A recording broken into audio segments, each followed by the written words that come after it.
Lions corner Terrion Arnold named. Lions corner Terrion Arnold named in connection to an alleged. Lions corner Terrion Arnold named in connection to an alleged armed robbery and kidnapping incident earlier this month in Tampa, Florida. He's listed in a court order. See, this is where it gets interesting. The judge is listing Terrion Arnold.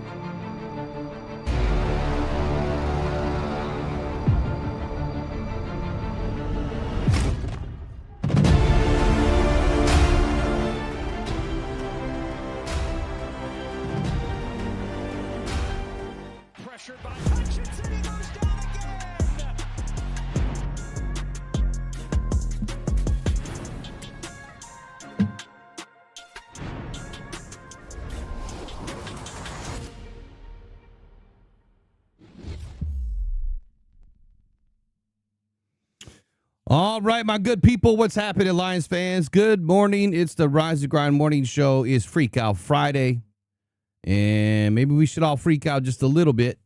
Just a little bit. Just dropped in the bucket, $25 donation by Adam. Appreciate you, big man.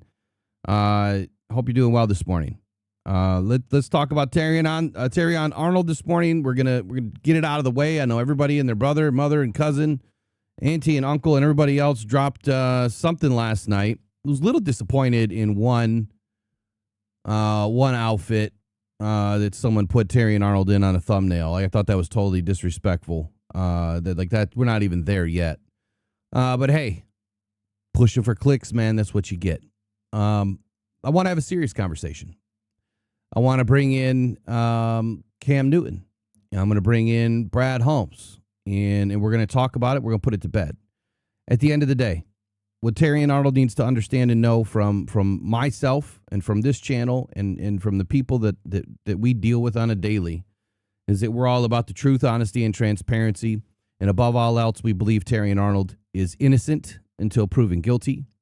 And I personally do not feel like anything is really going to come of this right now. I mean, I've been blindsided before. It's an ongoing investigation. And you would think by now, this has been going on at least since, February of this year? What is it? End of March? You're barely 8 weeks into an investigation? I don't know when they started investigating the robberies. I didn't go back and look last night. Quite honestly, just didn't have the time. But I want to say it started last October, November. I could be wrong. Someone can correct me. If you know the correct answer, please put it in the chat. I don't remember when Terrion Arnold's home was robbed, not once, but twice. But at the end of the day, there's a lot of people that have a lot of opinions about this. And I think beyond anything else, the court process must play out. And right, wrong, or indifferent, whatever your public opinion is, the optics are always bad. They're always bad from the very beginning. And I believe that Terrion Arnold's a good dude. Met him in person, all smiles. Never one bit of, shady vibe or anything, coming from TA. I think it's just bad situation. But at the same time, if he is associated with these individuals at all, if they were former friends, if they were current friends, if they were just acquaintances, who knows? There could be a whole underlying story to this thing that we haven't even heard yet. Just for the foil wearing fellas, this morning, I'll put this out there. What if, now this is a wild stretch. Well, what if something happened where TA's, home was robbed, not once, but twice. And these people, wanted to do something about it. What if they were involved the whole time? What if they were involved this entire time and we're just trying to set him up? And this whole thing was a complete setup. And all they were trying to do is milk money out of this guy. Now, Cam Newton kind of shares something to that degree, if you read into the last few words that he says that I'm gonna share with you this morning. But there's always that possibility, man. I mean, look, there's some real shady individuals in this world. They do some real grimy stuff. There's a few of them in this content creator world. And quite honestly, I would never put it past another individual to try to take something that's not theirs. TA makes a lot of money. someone's trying to get it. It's that simple. And they did get it. They had to steal from them to get it. So I'm not going to sit here and say that he's guilty at all. I think that TA needs justice by the court of law, and that's that. But we'll talk about it this morning. We'll talk about the hypotheticals. But for my own legal protection, Terrion Arnold is innocent until proven guilty, and all these other things are alleged. And that is the story as of today. I'm sure you've all consumed a lot of the videos that have been out there and all of the articles that have been out there. It wasn't good, right? I mean, it wasn't good. It doesn't look good, but we don't even know. We don't even know those text messages. Like we don't even know what's on the other side of that, right? I couldn't even figure out looking at those text messages last night. Like I couldn't make heads or tails of what they were even trying to say and who was saying it. Like they didn't do a great job in the article of outlining who was saying what. Like you've got the green and then you've got the blue background in the text message thread. Like we have no clue, at least I don't, maybe you do, of who's saying what. But at the end of the day, I'm going to spend about 15 minutes on this morning, and then I'm done with it until we get the final word, or unless something else breaks on this. But man, the viciousness that I see on Twitter, Facebook is just insane. Excuse me for a moment. I got to take this phone call real quick.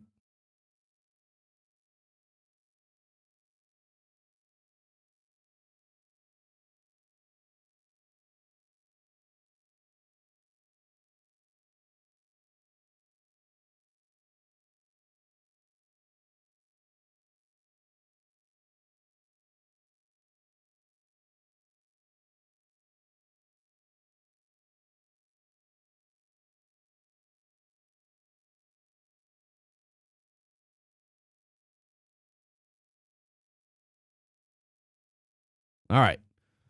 Blood work is good, y'all. Blood work is good for once in my damn life. Blood work seems to be much better. Anyway, let's get right into it. Let's just open up this article here.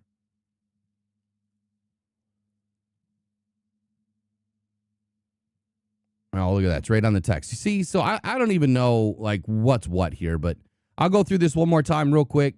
There was a sixth individual that was arrested in connection with the armed robbery and kidnapping in Tampa that detectives say is linked to a rental home that obviously was rented by Terrion Arnold. Obviously, we know him as the cornerback for the Detroit Lions, right? The detective with the Tampa Bay Police Department testified in Hillsborough County courtroom on yesterday, that Freddie Hughes, the man pictured here, was among the group of suspects who robbed the three men at the Tampa Bay apartment complex in February. The judge did determine that he was a flight risk. They're not going to let him leave. I'll spare you the judge's comments on that. So Hughes is held without bond. The backstory is that investigators say the victims were lured to an apartment by Jasmine Rondado there on your left, or Rondazzo on your left, and Ariana Dalval on your right.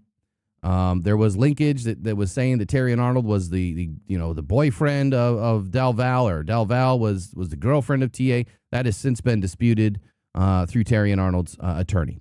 Now, according to court documents, when one of the men opened up a bedroom closet door, he was confronted by two armed suspects who are accused of pistol whipping and threatening the victims.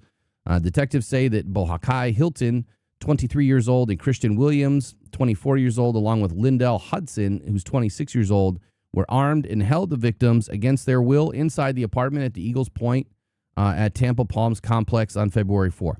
Now, I don't know whose apartment complex this is. The way I understand it is TA had a home in Largo, and this is not the same home.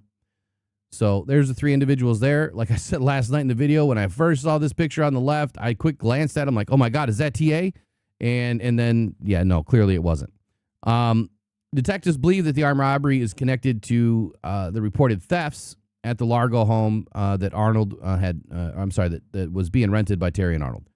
Detectives also said that high-end bags, guns, a cell phone, $100,000 in cash were reported stolen from the property in two separate incidents prior to the alleged kidnapping and robbery, while Arnold has not been charged, and again, has not been charged with any crime. He was mentioned several times in Thursday's hearing. Now, let me give you some credibility if you've never been in a court case. I've been through a few, not legal against me, but I've been through a few. Any time that there's named parties in a case, they get named. They're mentioned, they get mentioned in court documents. If he's a victim, right? TA's a victim in this whole thing currently. So he's going to be named as the victim of the robberies. Of course his name is going to come up in some of these legal documents, right? I think where this got twisted and where certain individuals decided to kind of run with this was where they were asking the sheriff if Terrion Arnold was arrested, charged, right? That's where this kind of spun out of control. Again, I feel like it's toxic media. I say it daily, that are just trying to push narratives for clicks as opposed to really getting into the real story.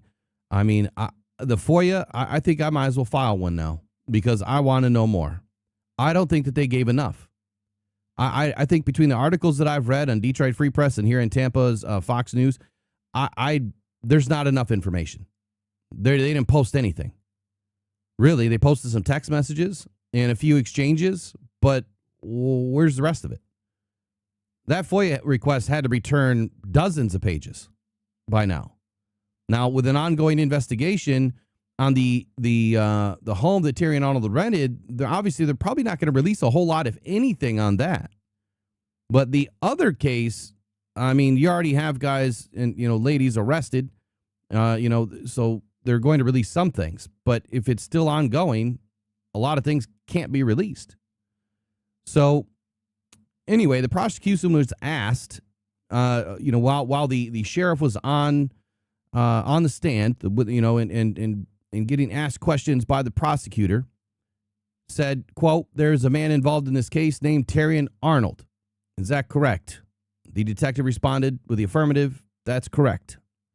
The prosecution then asked, quote, "He has not been charged," right? In an inquisitive sort of a way, I presume.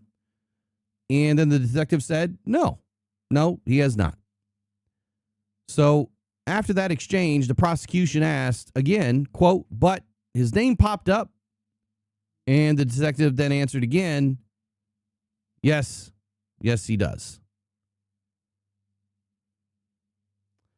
The evidence, according to the state attorney's office, released the following text messages on Thursday, which came from Jasmine Randazzo to another person. Now, why didn't they say who the other person was? Right? Why? Do they not know? Is it redacted? Because if it was redacted, then these text messages should also be redacted. But I'm just going to assume that Jasmine Randazzo is green and this other person is blue. If they wrote this the right way, then that's the way that it should be. So assuming it's Jasmine saying, what happens if they try to come back to the apartment? So my question is, was this after these victims were released? Right? After these people that were kidnapped and beat up, was this after they were released? Or was this before? Right? And then the next person, which clearly must not have been TA, says, honestly, I think Terrion gonna handle that when he get there. I'm not sure what that means. Get where? Is he going to the apartment? And what is he gonna handle? I don't understand. It doesn't make any sense. It's not enough information. That's why this stuff is so eggshells, man. Like you need to be super careful about the stuff you put out there. They did mention that Terrion Arnold by name and talk about the apartment. And so the next text says, but I'm saying he said he'd pick me up. Why doesn't Terrion just wait at the apartment? I'm not sure what that means. Right? And then the next person said, yeah, no, he said. And then the next person said, he had texted me again. Do you know how to cook? What the hell does that mean? Right? There's been a lot of how do I put it? Slang, I guess, that people were putting in the comments and messages to me saying, well, that could mean this, this, and this. So, immediately I'm thinking, like, does that have something to do with drugs? Are you cooking lobster tails, surf and turf? Like, what are we cooking? Is it let Brad Holmes cook? Like, what are we doing? I don't understand it. Not enough info. So, and then whoever said he said, to what kind of question is that? You know what I mean? Like, is he saying, of course I do? Is that what this individual's saying? No idea. Not enough info. So, according to Terrion's attorney, Mr. Jansen says, quote, we have not yet been provided with the text messages in question, and it would be inappropriate to comment on isolated excerpts without first reviewing them in their full context. Clearly, and I think the attorney says this as well, they've had these for a while. Like, one of the first things that a police officer, where the investigator is going to do, the detective, they're going to get access to your phone. They're going to file whatever they need to file, and they're going to download all of your messages, all of your pinned locations. I've had my phone has been, when I was in a court case where I was suing somebody else, they did that. They went and did that on my phone so they could get an imprint of everything to prove anything that I would have needed to prove, which we did. And so I know that, like, my attorney, a very expensive attorney in Grand Rapids, said that, it was about $1,800 for them to do that. Now, they probably way overcharged me, but it was a big expense. And they downloaded 21,000 emails and went through all of them just to make sure that there was no ghosts in my closet, right? Not that my attorney didn't trust me, but that's just what they do because their reputation's on the line. So I can imagine that the detective would be doing the same thing. So goes on to say that we are aware that law enforcement has conducted an extensive investigation as reflected in the 49-page criminal information. That's a lot of information. Like I said, the FOIA, if it has 49 pages at least to date of the criminal information, where's the rest of this?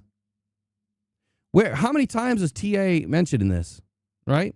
I'm not going to mention the other major 3 million page or 6 million page case that's been going on, but you get the point. How many times was somebody mentioned, right? You want to know those things. That would be good to know. So notably, our client has not been charged, and based on the evidence currently known, we do not anticipate that any charges will be brought against him. Any suggestion of involvement appears to rest solely on the fact that our client is acquainted with certain individuals connected to this matter. Mere association does not constitute participation in criminal activity. Importantly, there is no evidence nor any witness testimony indicating that our client had any involvement. This is very important. So far through this investigation, there is zero evidence and there is zero witness testimony, according to his attorney, indicating that their client, TA, is not involved. So everyone's freaking out about this, and quite honestly, I feel it's like super disrespectful. That's why last night I try to walk the line, man. Like I don't want to be the guy, like some of these other people want to be the guy that just put filth out there just to make $30 on a video. Maybe $100 if it does really, really, really, really well. For what? I'm sorry, but my soul is worth a hell of a lot more than $30. There's not a price that you could put on it. My conscience is worth a lot more than that. And I realize that if you're a journalist, and if you're an investigative journalist and you're trying to dig for stories and you're trying to create stories, I understand your job. All right, I get it. That's the job that you took. And so you're going to be hated. You're going to be loved. That's a sticky situation to be in. But as a fan of the team, as a supporter of the team, and as someone who is on his own media journey doing his own thing, like there's just a certain threshold that I don't want to cross. And that threshold is, number one, like I don't want to be sued for anything. But I mean, hey, if it happens, look, I got great attorneys. It is what it is. And number two, I don't ever want to put somebody in a bad light, bad position, because for the people that have ever been in a bad situation or have had negative things said about them and it was totally untrue, just imagine how TA feels right now. Like, he feels like the whole weight of the world is against him and on him, and doesn't even know what Brad Holmes is going to do, right? He has no idea. And the reason why I say that is because of this next bit of audio that I'm going to bring in here on Brad Holmes. And when we're done with all this, I'll get into the chat and we'll have a discussion. We read the court report with Terrion. We've read his attorney statement. Just seems like a fluid situation. I'm just wondering, like, you're managing a roster. Like, how much do you have to stay on top of that? And is there even a little concern that you may not have him for some portion of next season? Well, look, you control with what you can control. You're aware of everything, so that's probably about the most that I can say about that. But I could say there's not one thing that you're not aware of that you don't think about. So, whether any situation, whether it's something that a player went through off the field or something that a player is going through on the field from a medical standpoint, I'm just more of a let's call it a pessimistic planner, in terms of, like, I just like to prepare myself for that. I'm not saying that something's going to come out the worst, but that's how I prepare on all situations. But I always hope for the best as well. So that's kind of my way of saying that we look at every single, avenue and every single possible outcome and make sure that we're prepared. 2 corners in the first 3 rounds is what I just heard. Okay. I'm not at all surprised by Brad Holmes' comments. Number one, you can only control what you can control. Number two, he's obviously acutely aware of everything that is going on within the parameters of his players. The draft is right around the corner, right? We're going through free agency, and with all of that happening right now and kind of converging at this moment,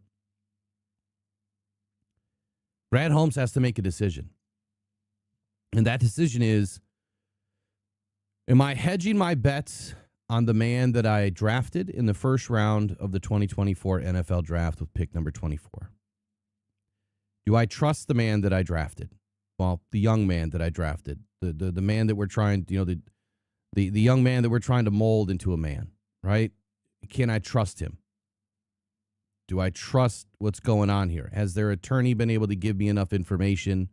Has my in-house counsel been able to give me enough information? Because if you don't think that the Lions organization has not had their $10,000 an hour attorneys dig into this whole case, you'd be wrong. They have. And they have given, from in-house counsel to Brad Holmes and Sheila Hamp, and they're looking at this from an optics standpoint. What is this going to do to our franchise? How badly can we get injured? Right? That's what they're going to look at. They're going to protect the football first, right? They're going to protect their name. I mean, the Ford company, everything, right? They're going to protect numero uno, number one, and that is Sheila Ham Ford and the investors, the board, the Detroit Lions organization, the employees, everybody and anybody. Okay? That's numero uno. Numero uno. Whatever their in-house counsel has said will obviously dictate what Brad does.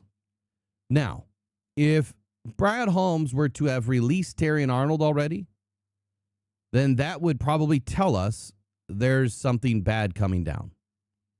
That hasn't happened. Now, this is a unique situation that I don't know if anybody else has even talked about this yet. But the NFL has a clause, right? And in that clause, these players have to operate at a certain threshold of being decent humans. So I could probably find the clause for you.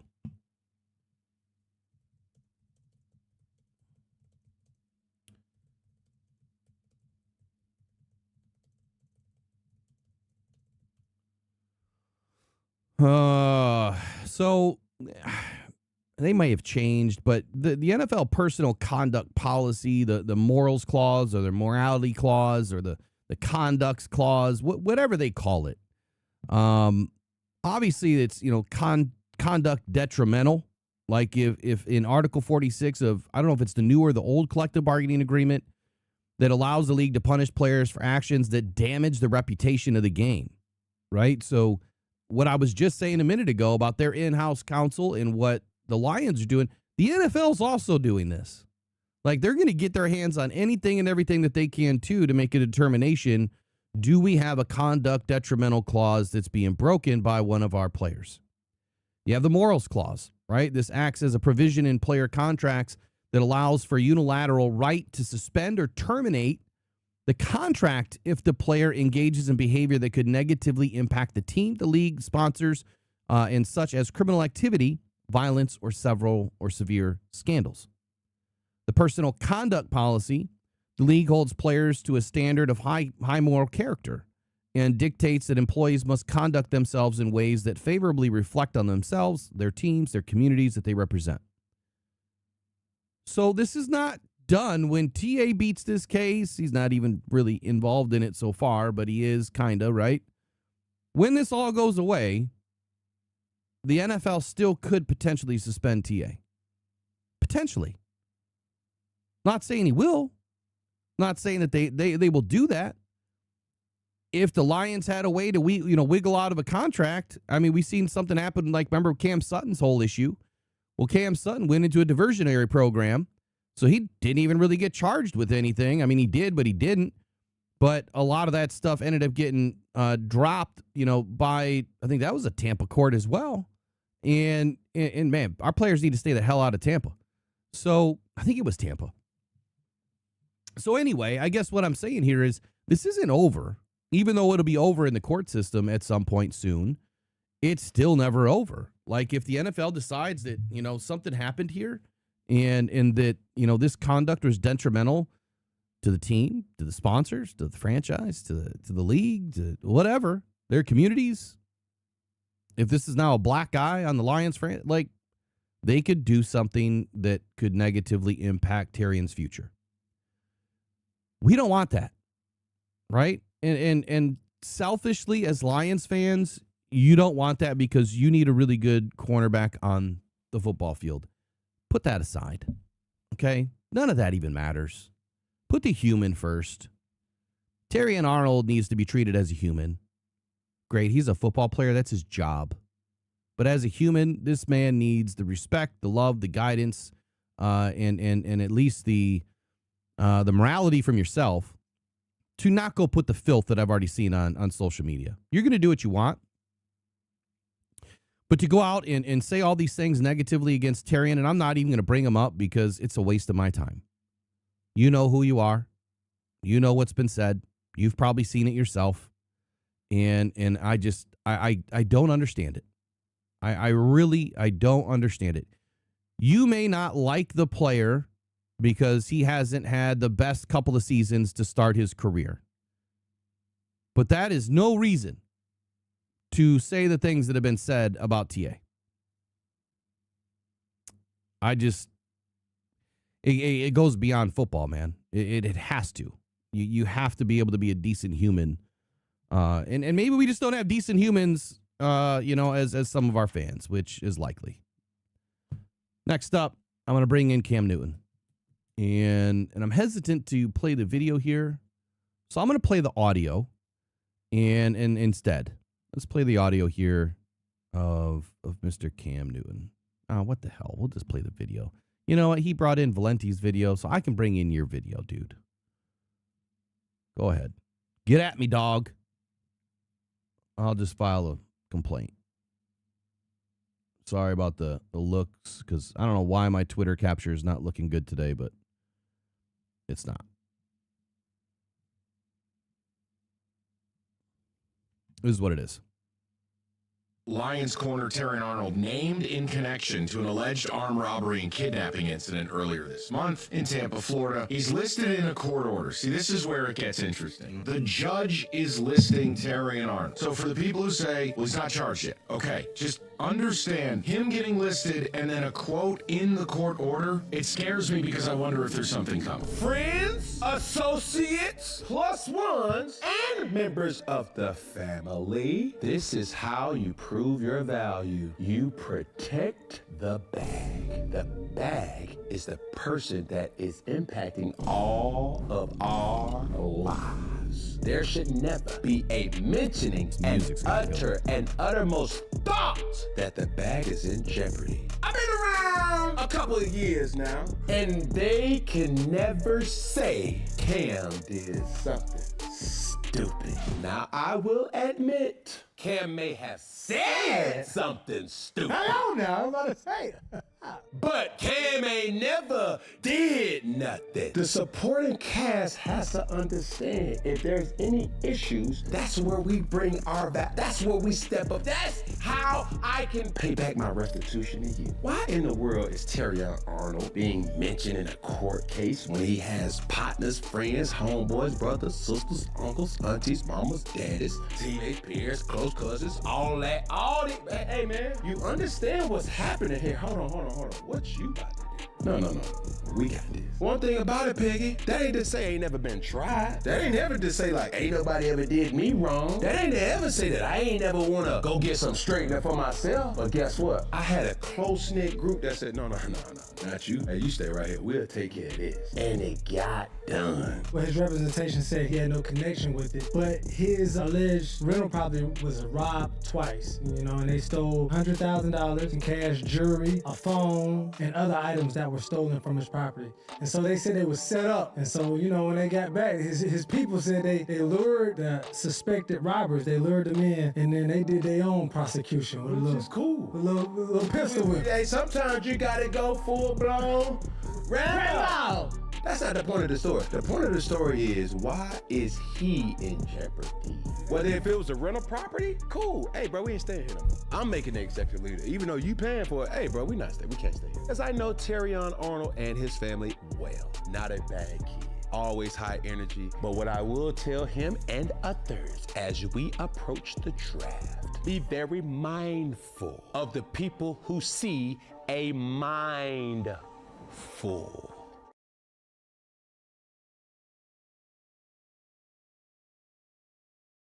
Lions corner Terrion Arnold named in connection to an alleged armed robbery and kidnapping incident earlier this month in Tampa, Florida. He's listed in a court order. See, this is where it gets interesting. The judge is listing Terrion Arnold. So for the people who say, well, he's not charged yet. Okay, just understand him getting listed and then a quote in the court order. It scares me because I wonder if there's something coming. Friends, associates, plus ones, and members of the family. This is how you prove you protect the bag. The bag is the person that is impacting all of our lives. There should never be a mentioning and uttermost thought that the bag is in jeopardy. I've been around a couple of years now, and they can never say Cam did something stupid. Now, I will admit, Cam may have said something stupid. Hello now, I'm about to say it.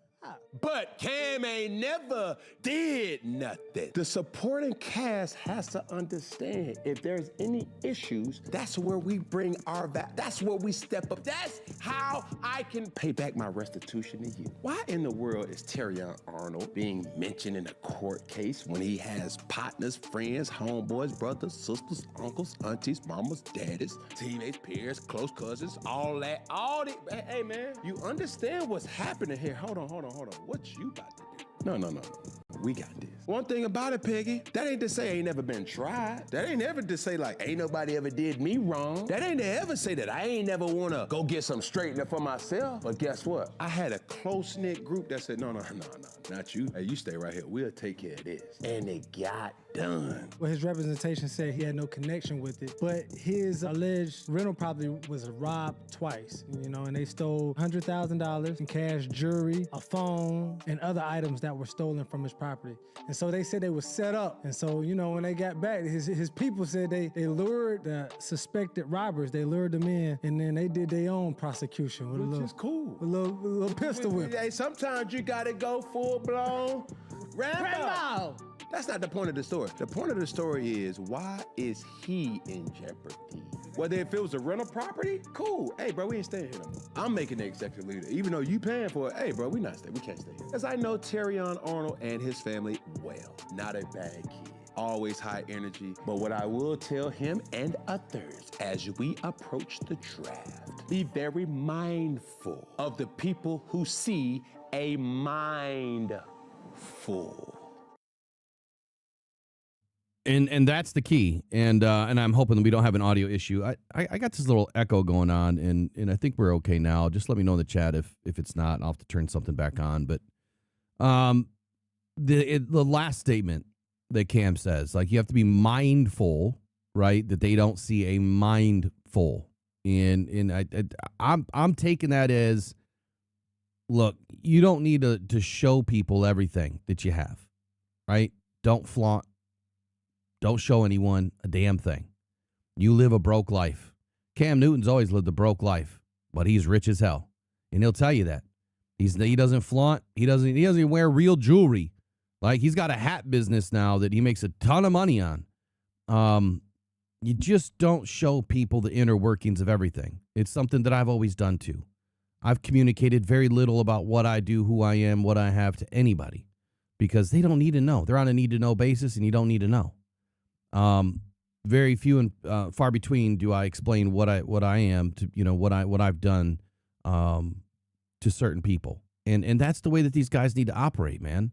So clearly he had some bad actors in his life, TA, and these bad actors, they wanted what he had. They robbed his house twice. You know what? I can't even speak on that stuff either, that the individual that he hired to be a driver for him, which that I don't understand. Like, why did you hire someone to even be a driver for you? Like, dude, just get an Uber and then just tell the Uber when he picks you up, look, man, I need someone to pick me up, take me everywhere I need to go. It's that simple. You don't need to hire a driver. TA, drive your freaking self, man. I don't understand it. But maybe they live in a different life. Maybe they out, doing things at the bars till late at night, and he wants a driver for that. I don't know. That's smart. But so is just scheduling an Uber round the clock. I don't understand this whole thing, but what Cam is saying here is protecting the bag. That's what Cam is referring to there is TA. He's the bag, right? He's the one that's making $20 million or whatever it is on his rookie deal, all guaranteed. And that $20 million is going to feed his family, his extended family, his friends, his closest friends, his confidants, whatever, right? So you want to protect the bag. But these idiots, these 6 idiots that are facing life in prison, they ain't got nothing to live for now. They ain't worried about protecting a bag. And so the last bit that I'm going to share is this. The only way I see this going down is if TA is implicated, then he's implicated in all of it, right? If he is the leader, the ringleader, as they say, allegedly, and they say meaning past court cases, past situations, not involving TA, but other bad actors that were called ringleaders, RICO, right? Like if you get charged with RICO, or I'm not even going to go down that road. But the point that I'm trying to say is that if he's the one that gave the order to do something, if he's the one that said, look, go do this, versus like what Cam said is, I had people around myself, like he said, and they said, nah, you stay here, we go take care of it. But at that point, you still got to remove yourself from the situation. Like, and he even said that that's cool. No, that ain't cool, man. Like, look, street justice was a thing when I grew up. 'Cause, I grew up in a And ain't nobody ever chirped. Ain't nobody ever run their mouth. Like, we were different back in the 80s and 90s. And to a lot, even worse extent, the 70s and 80s were extremely bad. Even in the 60s and 70s, I believe, down in Miami was some of the most treacherous times of this country. In New York, with the mobs. I think that's what people are looking at, this whole situation from that lens. Like, this is mob mentality, if you're giving an order to somebody to go do something for you, you're still involved. But if someone's telling you they're going to handle something, then you got to say, I don't want to know nothing. I don't want any part of this. And I'm telling you not to do it. Don't do it. I'm calling the police to handle it. But you know what? I could see where people like, I could use a little change, man. If I can go recoup this and get your stuff back, can I have half of it? If I can go get your stuff back, how much can I make? Those conversations happen in the hood daily. That's what street justice is all about. They want to get theirs while getting back for somebody else. Not saying that happened, but I'm saying if it did happen, and that does surface, then he's in some shit. Like, straight up, he's in some shit. But I believe in TA, and I also don't believe in the court system. I think it's the most crooked system in the world. But that's my own belief. I hope he's okay, and I hope everything turns out to be okay, because he's got too much of a future. And I think he's too good of an individual from the brief encounters that I've had. I don't know anything about his past. I don't even remember where he grew up.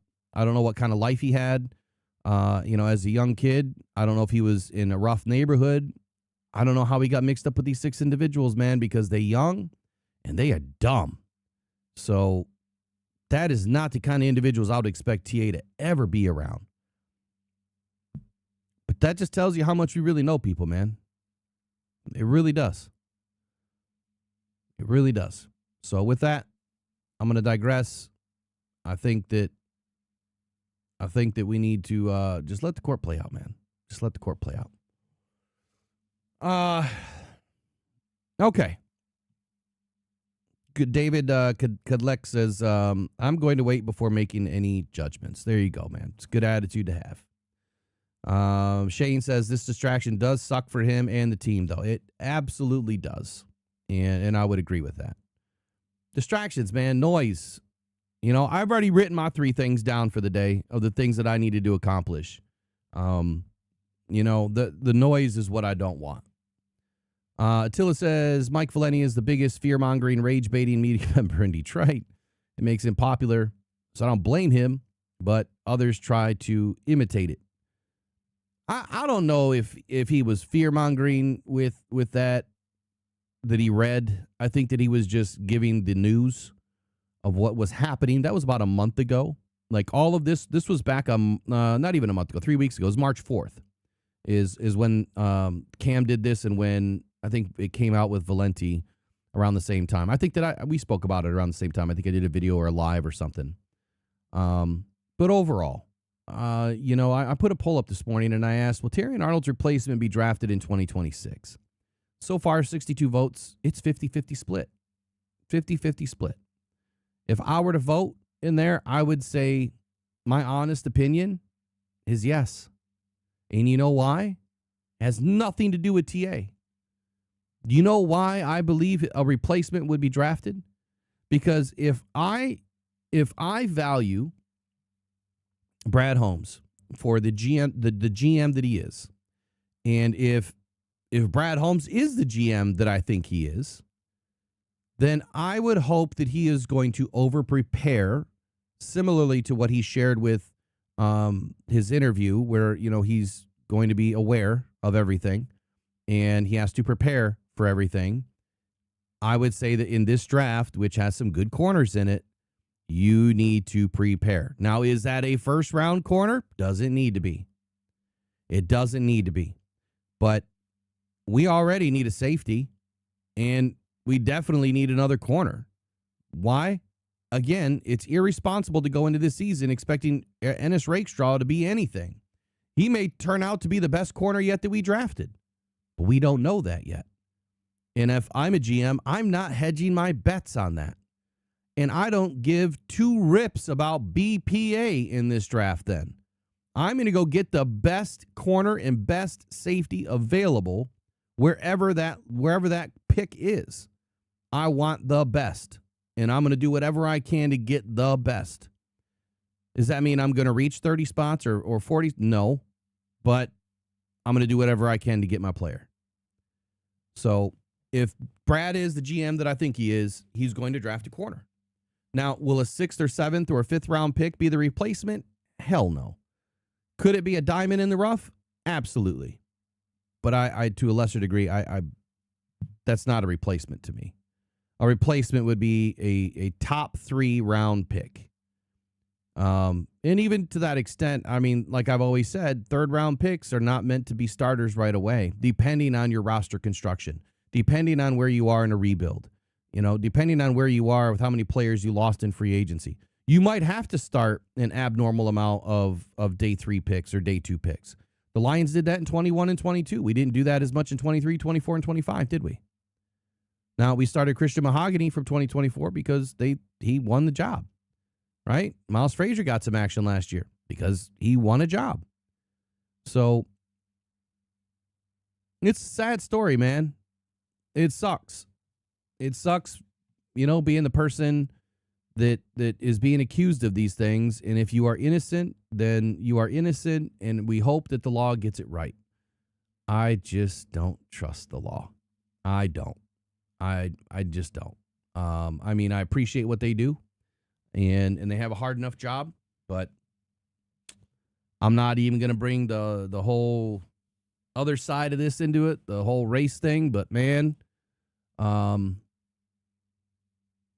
it's just never a good situation. It never is.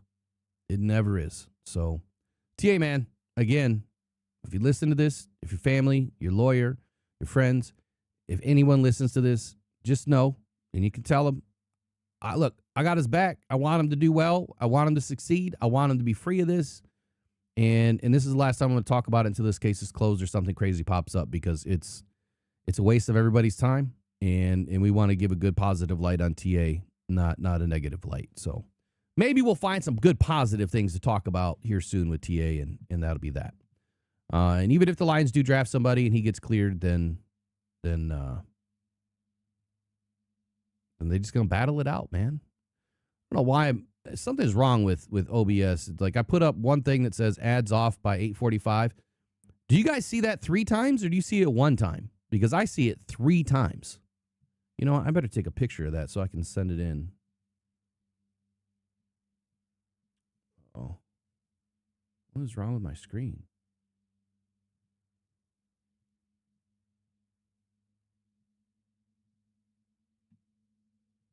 There we go. All right, next up, I've got some other things to talk about here that is about Caleb Williams and some NFC North news. We'll do that when we get back, as soon as I can get my stupid computer to work and do what I want it to do. There we go. I'm going to take a quick break. I'm going to get into the chat. Actually, you know what? Before I take a break, let me get into the chat. This is your last chance to say anything about TA.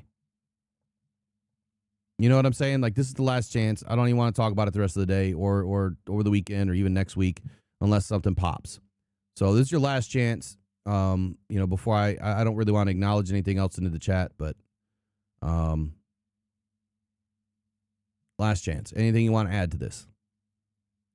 Do you think that Brad will do something in the draft? Do you respect Brad enough that he would look at this as a serious enough situation that it would require an early round pick, 1 through 3, to be safe, to have an extra body that can play and maybe play to a high level? See, I still think that player would be Emmanuel McNeil-Warren, because if you have a guy like that can erase as a strong safety, like that gives you a lot of leverage. And we have Rock Ya-Sin.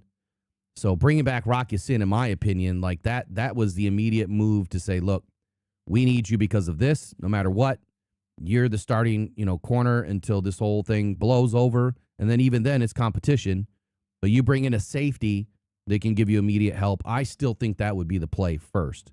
And that doesn't mean that you still don't bring in a corner later if you can, because regardless of how you feel this draft is going to go, edge is still an issue for depth.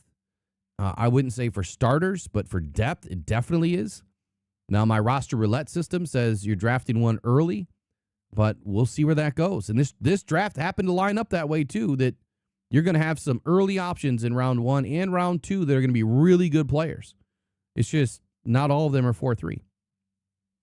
Not all of them are 4-3 suitable.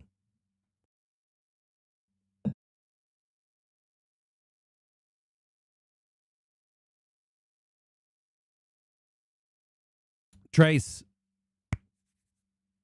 you know I love you, appreciate you. So whatever you got going on today, you do it with Godspeed, and I hope that everything works out for you. Keep me updated as you wish, but you know that we got your back. We're pulling for you. If you need anything, you just holler, okay? So knock it out the park today, and everybody give Trace some good love and some thumbs up for her procedure today. Mike P says, if Brad Holmes does his job, he will protect the team, the more talent, no matter how it turns out. I would agree.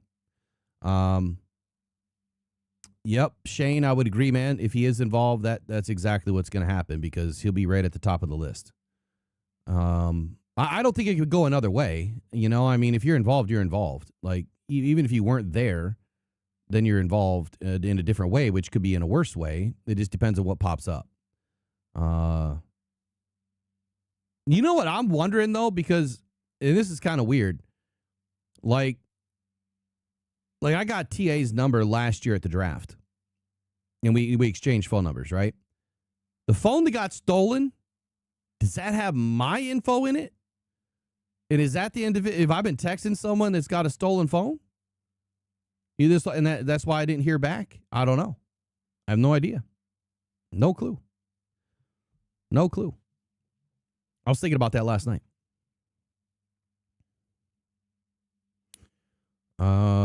Not sure what you mean, Duncan. It goes the other way around, buddy. It goes the other way around. TA was the one that got robbed. But, you know, weird things happen, man. Weird things happen. And I'm sorry, like, men, we do stupid stuff.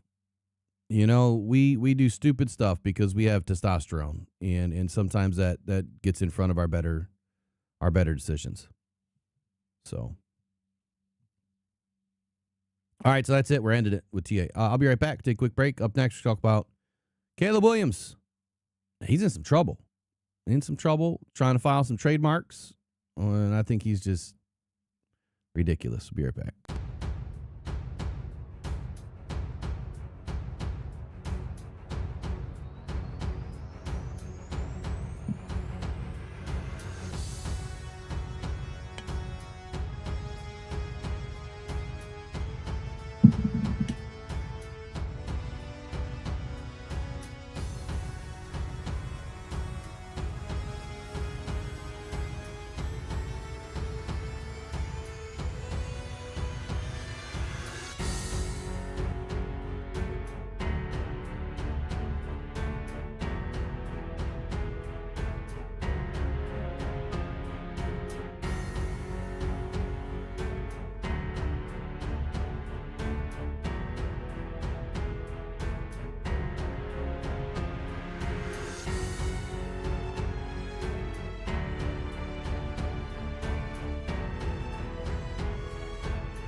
All right, up next on the Rise and Grind Morning Show, man, we are going to get into a little NFC North news here in the second hour.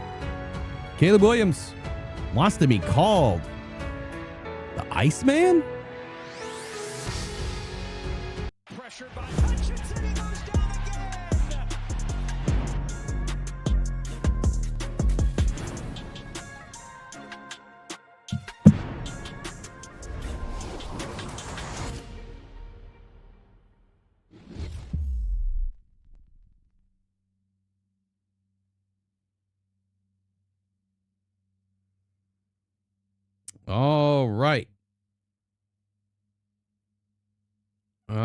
looks like we got some people buying some raffle tickets this morning. Appreciate you guys for supporting. We are almost there with the Isaac Tesla one. I didn't want to throw up. I was going to throw up the Amon-Ra St. Brown one, but I wanted to get the Isaac Tesla one done first.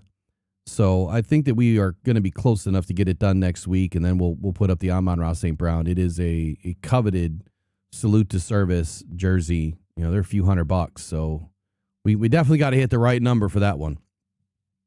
Just remember, everything I bring in on this channel, it goes to buy things like that and put it back out there for you guys, right? To have an opportunity to win, be part of. Maybe it's your first jersey. We've given, God, close to at least 20 grand away on this channel in the first couple of seasons of doing this. And that's not even full retail or value, really. That's just what I bought and put back, into the universe. So if I were to go full retail value on some of these helmets that we've given away with those signatures, I mean, the Penei Sewell one's $350. Easy $350. Chris Spielman, couple $100. So yeah, it adds up quick. I've given away over 65 mini helmets. And yes, I was the first one in Detroit to do that. I know there's other biters that like to bite everything that I do, but we know who did it first. It's all good. You can do whatever the hell you want, honestly, but don't act like you did it first. Right? Okay, Tyl Williams, man. What is this going on with wanting to be called Iceman? I came across this morning, and I was like, what in the world? Like, Iceman's been around for a hot minute. I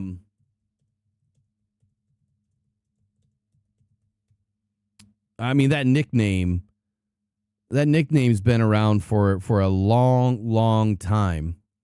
And honestly, I think it got, noticed the most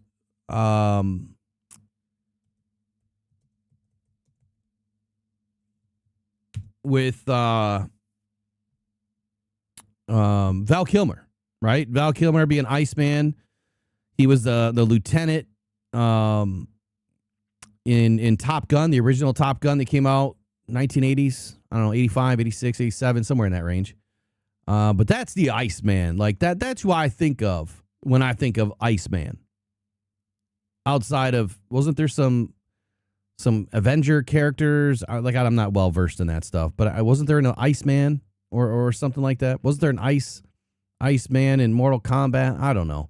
But the moniker Iceman. So Chicago Bears quarterback Caleb Williams attempt to trademark the moniker Iceman is facing scrutiny from a legendary NBA player who shares the same nickname.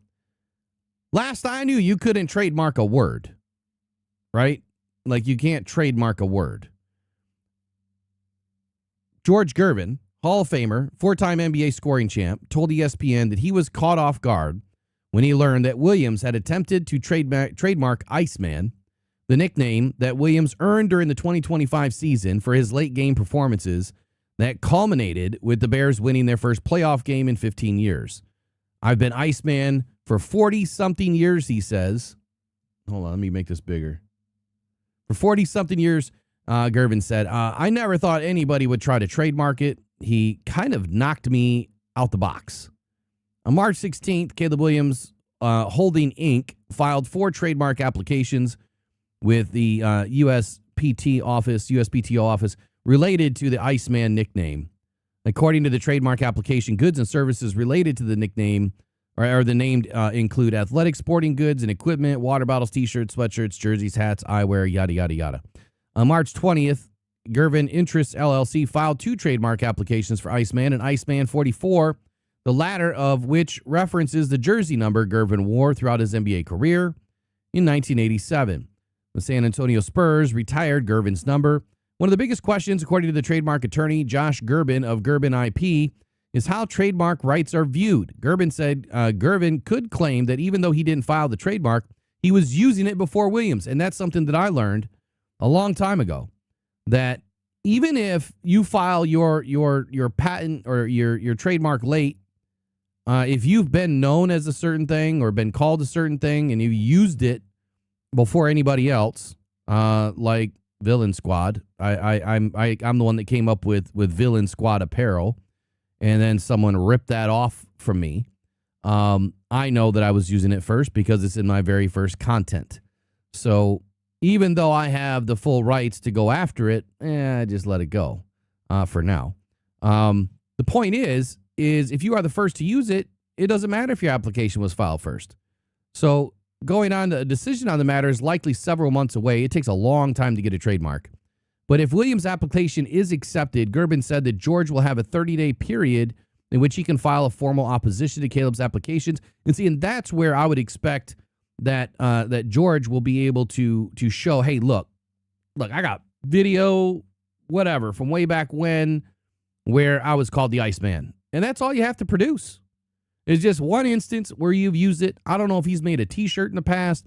I don't know if he's sold any merchandise in the past, because back then you didn't have social media, right? Websites were not really a thing. So it's different now. And so we'll see where it goes. But the fact that Caleb is trying to call himself Iceman, bro, your completion percentage is anything. Well, actually, it's everything about ice. You're ice cold, dude. Ice cold, and not in a good way. You suck. Caleb Williams, in your 52% completion percentage, is dog shit. And you want to call yourself Iceman? Come on, dude. Get real. If there's any Iceman in the NFC North, it's Jared Goff, right? The dude just gets it done. Iceman. Come on, man. Like, you had a couple of late game heroics and a couple of crazy throws that you got lucky your receiver was in the right area at the right time, and you think you're Iceman. How did that work out in the playoff game where you couldn't go down in the fourth quarter and win? And you threw an interception to seal your fate, as you do all the time, as you did at USC, and you're doing it again now. It ain't going to change. And now you don't have your center that helped you do everything last year. I can't wait to see what happens this season. And I definitely can't wait to see where DJ Wanham and Aiden Hutchinson ice your ass, right? And put you into the dirt. If anything, I think that his more appropriate moniker should be Dirt Eater, because he's consistently on the damn ground. And then he acts like he's 90 years old and can't get up. That's what it should be. I can't get up. Oh, wait. They've been using that one for a long time. I've fallen and I can't get up. That's Caleb Williams. Iceman. Get the hell out of here. Anyway. Sorry. I usually don't get this amped, but if you haven't figured it out by now, I hate the Bears. And hate is a strong word for me to use, but I maybe I shouldn't use the word hate, because I really don't hate anybody. But I extremely dislike the Bears, and I think that Caleb Williams is not a good quarterback. I think that he gets lucky, and it's luck's part of it, right? But sometimes luck runs out too, and you did this against a fourth place schedule where you needed a whole lot of luck to have your season go in a certain direction. Now you're going up against the first place schedule, and we'll see how that works out for you. Because if the first place teams that you're going up against are actually decent this year, which we haven't gone through that yet, we should probably do that next week. We'll go through all the NFC North teams, or maybe I'll get an opportunity to do it this weekend. How did they get better so far through free agency? And what kind of competition are we facing? So I think that the Bears are going to, at best, third place. At best, I got no hope for the Vikings. None. No hope for the Vikings right now. I think it's Packers and Lions all the way in 2026. Taking over the North. We're not going to give it back. I think the Lions will take the North. Remember, I got $1,000 on that I'm going to donate to charities on March 17th. Of next season, or March 13th or 17th, whatever day it was. It's bookmarked. But anyway, if we don't win the North, I got $1,000 up. Maybe I'll have to donate it to the Iceman Foundation. I don't know. I'll send him a flaming bag of poo, maybe. Anyway. Don't stomp it out with your foot.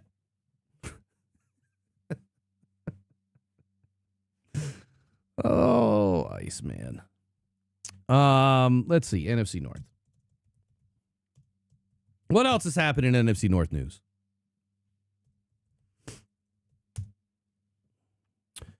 So, the Vikings. Let's talk about the Vikings for a moment, because this has some implications on the Lions, too.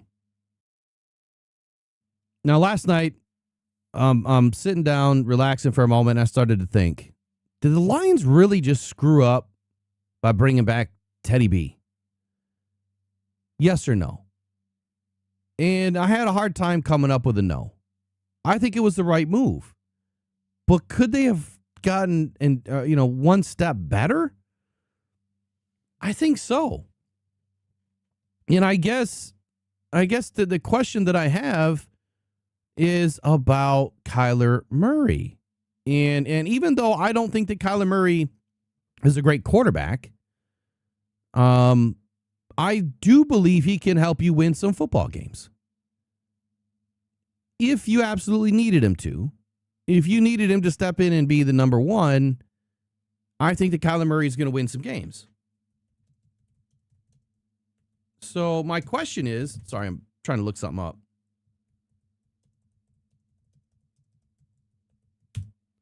The question is, did the Lions make a boneheaded move by not bringing in Kyler Murray for $1.3 million? And I mean, isn't that a perfect situation for Kyler Murray to say, okay, I have a great opportunity to go to Minnesota and be the number one. Like, he knows that. And I think that's probably the appeal is that's probably what's going to happen. Is he's more than likely going to win the starting job over J.J. McCarthy. J.J. McCarthy's time in Minnesota is pretty much done. The way I've understand it, what I've heard, he's done. The Minnesota Vikings are trying to do everything that they can to move away from that situation, and they're going to be drafting another first-round quarterback in 2027. Book it now, bookmark this, clip it now, and save it, because it's going to happen. Unless they keep Kyler Murray. If Kyler Murray works out and they keep him around, then they're going to have to pay him. So the question is, for $1.3 million, I don't care if it was $2 or $3 million. Why didn't the Lions go after Kyler Murray? And again, let me be clear. I do not believe Kyler Murray is a great quarterback. He has limitations. However, from a starting quarterback perspective and someone that has played a lot of football, and you get integrated into this offense, and I don't care about the running ability, right? But you have an amazing running back and wide receivers and an offensive line that's coming together. That is a perfect situation that if another situation happened, which I will not mention because I'm not going to speak it, you get what I'm saying. If he had to be introduced into a starting lineup, I like his chances more than I do Teddy B. I think that Teddy B should just hang it up and become a coach. Because putting Teddy B in crunch time when you need, to win some game, I'm just saying I'm not thinking that's going to happen.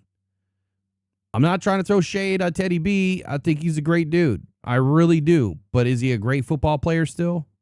I don't think so.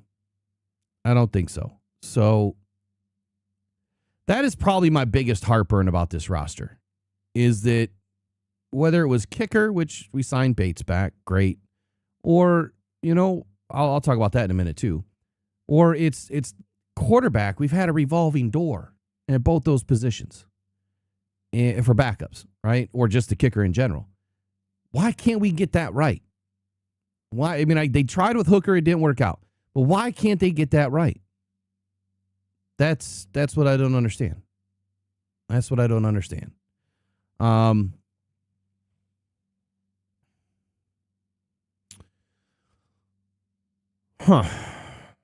Let's see what the chat says. K-Biz says, worth having him around as a gadget. Oh, absolutely. Think about that. Think about Kyler Murray coming in on just a couple of plays. What if you had a lineup like, I mean, I always think of this wild, crazy stuff. What if you had a lineup with Kyler Murray and Jared Goff standing shoulder to shoulder and Jahmyr Gibbs standing behind him? What is the defense going to think? Because when you think of flea flickers or you think of trick plays, well, Kyler and Jared can both throw the football. So now if you hike it to Kyler and Jared goes out for a pass and then, Jahmyr Gibbs runs around the side of him and it looks like it's going to be an option pitch or something, well, then you can just toss it downfield. If you got Gibbs and Murray run into the same direction, you're going to have a whole lot of defenders chasing that. And if you have Jameson Williams or somebody streaking downfield, Kyler Murray can sling it. And if it all else fails, you run it. And then you still have the option to pitch it back. Do some old high school stuff. I don't know, the option plays, the pitch plays. They don't really exist in the NFL a whole lot. Very, very few and far between do we see that. Because it's so high school, right? It's so college. Well, more so high school. But anyway, so I mean, you think about all those little gadget plays, K-Biz. So yeah, absolutely, man. I think that, for 1.3 million, 2.3, I don't care what the number is. Anything under 3 million would have been great. I have no idea what we've paid Teddy B. I don't think they've released the numbers yet. Zero Tech says for 1 million an incredible value, even though I don't like Kyler. Yeah. Look, I don't like Kyler either, but I think it's a much better situation. Sleepy Exotic says there was a UFC fighter named Iceman. Oh yeah, we moved past Iceman, but yeah. Okay. Phoenix says, I think it's awesome that Kyler is showing the world little persons can achieve anything. Yeah, man, we've seen some shorter guys in the NFL do some things, but it hasn't worked out for Kyler yet. And I guess to that other degree, like, dude, you had Petsy in there. Ooh. You didn't push for that? Like, you didn't push to bring him in? I mean, I could understand where maybe the agent and Kyler was saying, like, look, we want to go play somewhere or we want to be somewhere where we can have an opportunity to start and win our starting. We can't do that in Detroit. But for 1 year, you can take a back seat and get your body right, get your mental right, maybe have an opportunity to win a Super Bowl, and then you go move on. Right? But going to Minnesota, he's going to have an opportunity to play with some pretty incredible players. But is he really going to be able to do anything different? I don't think so, because he had some pretty incredible players in Arizona too.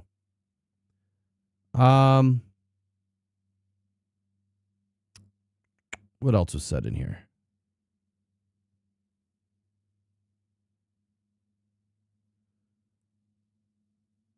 No on Kyler Murray to me, says Shane Smith.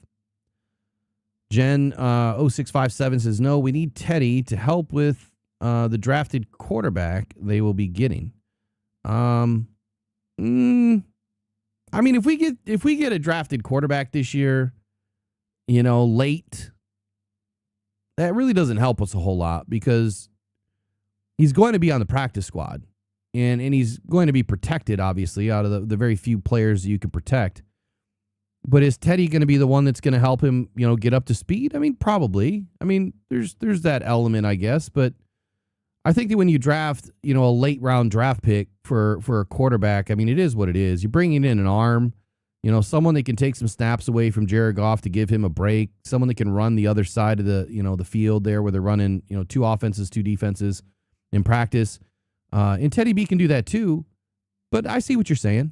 Like, I see the value there. I do. And like I said, I still think it was a good idea to bring Teddy B back, but not as the main backup. Because the rookie that, if the Lions do bring in Peyton or somebody, look, there's no hope there. There's just no hope that player is going to be ready to do anything if we needed, a player to do something. Again, I'm not going to say what that is. I'm not going to speak it. What else? Anything else on Steel Phoenix says, funny enough, Kyler was in my buddy's Madden league. Dude was kicked out of a league because he kept quitting, restarting games if he was losing. Oh my God. That's childish. That is so childish.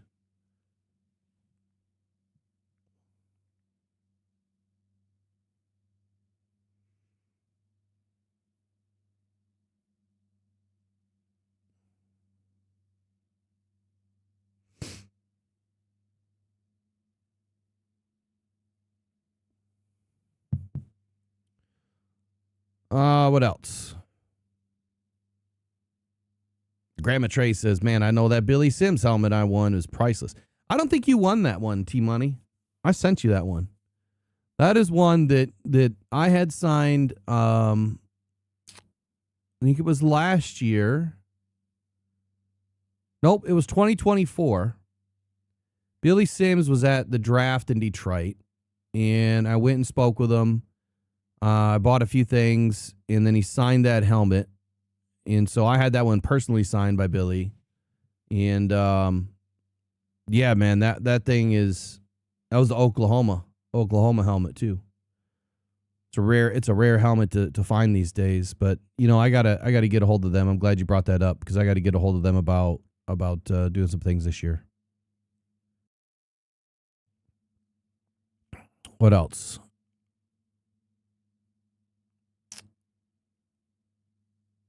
Okay, so let's talk about the kicker for a moment. Let's talk about the kicker. Well, hold on, let me wind back. Kyler Murray, as far as going to Minnesota, O'Connell said that when I think about it, it's about having the most talented and deep quarterback room you can. That's where I'm coming from. Like that would have been a great situation for the Lions to be in. You have Teddy B. He's the consummate pro and coach and can probably play still a little bit. But then if you had Kyler Murray, like that's an instant injection of I have a true number 2 that is also a number 1, can play as a number 1, even though he may not do everything perfect, he's still going to be much better than any other backup in the league. Like that is the best backup situation to have. And then he went on to say that along with J.J. McCarthy, the Vikings will head into the offseason workouts next month with 3 passers who were selected among the top 10 picks of their respected drafts. And because Murray will receive almost all of his $36.8 million salary from the Cardinals, the Vikings have all 4 of their quarterbacks signed, including Max Brosmer, for $11 million in cap space this season. That's exactly how the Vikings are able to spend money. You have Brosmer, Murray, and JJ all under contract for under $11 million. That's smart. Doesn't mean that you have the quarterback of the future that's going to help you win football games, but you just set yourself up to be able to add value to your team. Doesn't mean that I believe they're going to be a competitor right away. They could prove me wrong. Their defense will be top-notch. We do know that. O'Connell does figure to face some repeated media questions about the specifics of his plan next week at the league meetings, which kick off this next week. But the Vikings' intentions for McCarthy, at least, to be challenged and potentially supplanted by the new arrival have remained clear all winter. They are expecting for Kyler Murray to win the room and for J.J. McCarthy to be an afterthought. On March 12th, O'Connell said, when you actually dive in and really study, snap in and snap out, Kyler's experience at the position, you do see a lot of really, really great qualities that fit into some of the things that we ask our quarterbacks to do. I think that Kyler's an accurate player. I think that he's really learned to play with very, very solid fundamentals in the pass game. I think his ability and just experience playing from an NFL pocket has proven to be something where he can make all the throws. I disagree. He can't make all the throws. You look at his passing chart. Kyler Murray only paints the sidelines, man, and he's hardly able to get anything through like the B gap window, if you will. And that's because those taller linemen produce problems for his line of sight. He doesn't have that high release where he can get the ball over without putting a ton of arc into it. So that's a deeper shot downfield. And so if he doesn't have a wide enough gap between the guard and the center, he's painting immediately to the right, kind of vertically to the right when he's on the move, and then the other way to the left as well, or straight down the field. So you understand where Kyler Murray's throwing the football. Put it that way. Like, just go look at his charts. It's very consistent. He has a very difficult time with intermediate throws. Call it probably 9 to 14 yards that are like that B gap over the guard over the guard window on both sides. He has a difficult time with that unless there's a proper window there for him, which can't always be the case, right? Can't always be the case. So O'Connell on March 12th also said, with Kyler, the ability to make a lot of throws in the pocket is absolutely paired with the ability to be a real weapon with his athleticism, his quickness, his ability to not only attack the line of scrimmage as a runner, but maintaining the ability to create some throwing opportunities off schedule. And that's what Murray does. Like, he's an off schedule quarterback.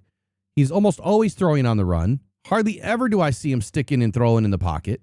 And that is because of his height challenges and in not being able to see over the line or get the ball over the line. If you're a defense and you're playing Kyler Murray, you're playing the Arizona Cardinals when he was there, you need to stick at the line to just get your damn hands up. Like, there's so many opportunities for batted balls. I've never looked at the numbers to see how many batted balls he's had, but I'm going to say there's probably plenty. And if there's not, my question would be, why? All you got to do is get your hands up. A 6'6" quarterback with a release angle, 7'8" or 7'6", depending on where they're releasing. I mean, it could be even taller than that at times. That's not as easy. Now, Jared's had some batted passes last year, a lot more than normal. And I think a lot of that was because our offensive line was allowing defenders to get in too close. And Jared Goff was taking too many throws or throwing too many footballs with pressure. And that can't happen this year. Can't happen. K-Biss says Aller would be interesting day 3 pickup. Aller's moving up some boards right now. I wouldn't be surprised if he does not get selected in day 2. His pro day was phenomenal. Thought I had some notes on that. Let's see if I can find it before we sign off today.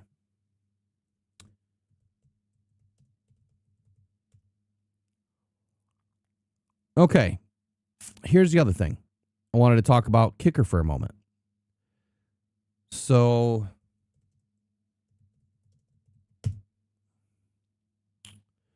Jake Bates, Lions officially re-signed Jake Bates, and this was just yesterday, I believe, just yesterday. And according to Jeremy Reisman over at Pride of Detroit, he says this doesn't really qualify as breaking news for Bates, but as reported a few weeks ago, the Lions placed the ERFA tender on Bates, right? The exclusive rights free agent tender. So that left Bates with just 2 options, right? Just the 2 options. Sign the tender, which was, how much was the tender? Wasn't it like $3 million? How much was his tender? It couldn't have been vet minimum, right? Did they give him the lowest tender?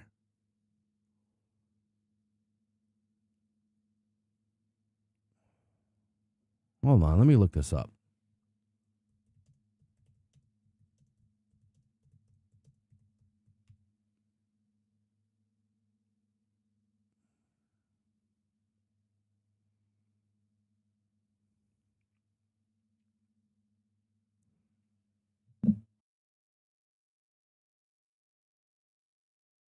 Yeah, so I guess it was. The tender was worth right around 1.1. For some reason, I thought it was 3. But anyway, be that as it may, he signed the deal. And then the only options that he had was sign the tender or sit out the season. And that's just an unfortunate situation for any player. But I'm kind of not understanding why the Lions are not sinking more resources into Jake Bates. Why they didn't do a 2-year deal or even a 3-year deal. I mean, has he not proven that he's a pretty good kicker? I mean, with all the issues that we've had at kicker, why do we want to revisit this every damn year? You know, the Lions have yet to draft a kicker, which is kind of weird.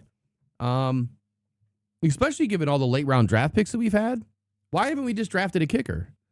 Maybe they do that this year. Maybe that's why they only did the 1-year deal. And I guess that's what it kind of speaks to me is I haven't looked at kickers at all this year. I usually don't look at special teams until the very, very, very end of my time evaluating players.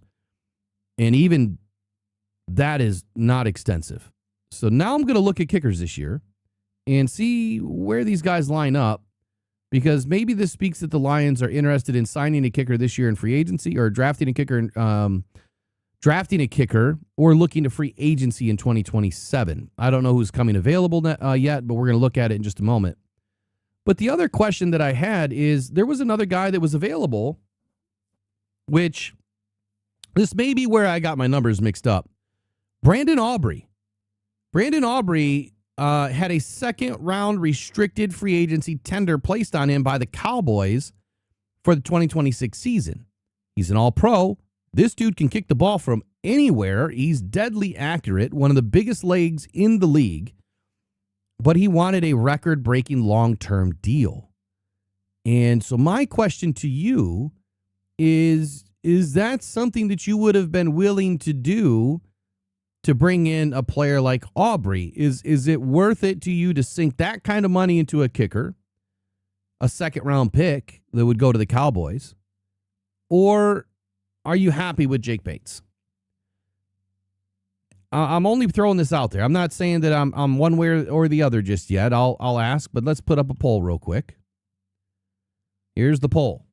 Would you have traded sent a second round pick? I think I know your guys' answer. For Brandon Aubrey versus signing Jake Bates. It's simple, yes or no. Now, it's also been reported right here that while Aubrey, an all-pro, seeks a higher record-breaking long-term contract, the reports are suggesting he's looking for almost $10 million a season. Now, the tender ensures that he remains in Dallas for this season, whether he plays or doesn't, or the other team would have to send a second-round pick to get the rights of Aubrey, but then he's going to want to sign a mega deal with whatever team that is. That's a ton of money. Like, if you're talking second-round picks for kickers, like, what are we even talking about here? So this puts Dallas on the hook for $5.76 million for Aubrey if he signs the deal. And if he doesn't sign the deal, he doesn't play. I can't believe that Dallas spent that kind of money on a kicker. Is he worth it?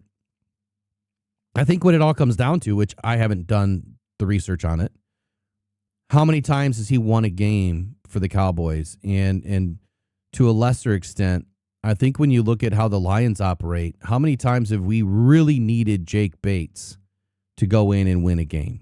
I think I can count 2 last year where we really needed Jake Bates. And I think one game, didn't he kick like 5 field goals in one game?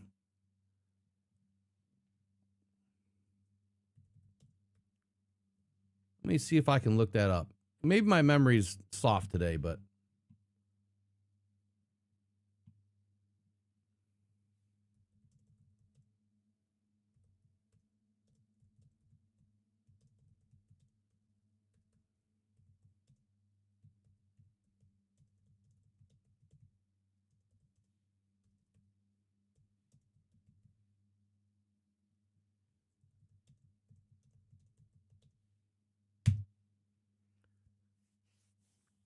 K-Biz says 3 or 4. Name the games, K-Biz. See if you can name the games. Now, I like Jake Bates. I think he's done well. Now, last year, some had said that he's been a little bit off. Maybe he was. Maybe he was having kind of a down year. But I think he's done fairly well.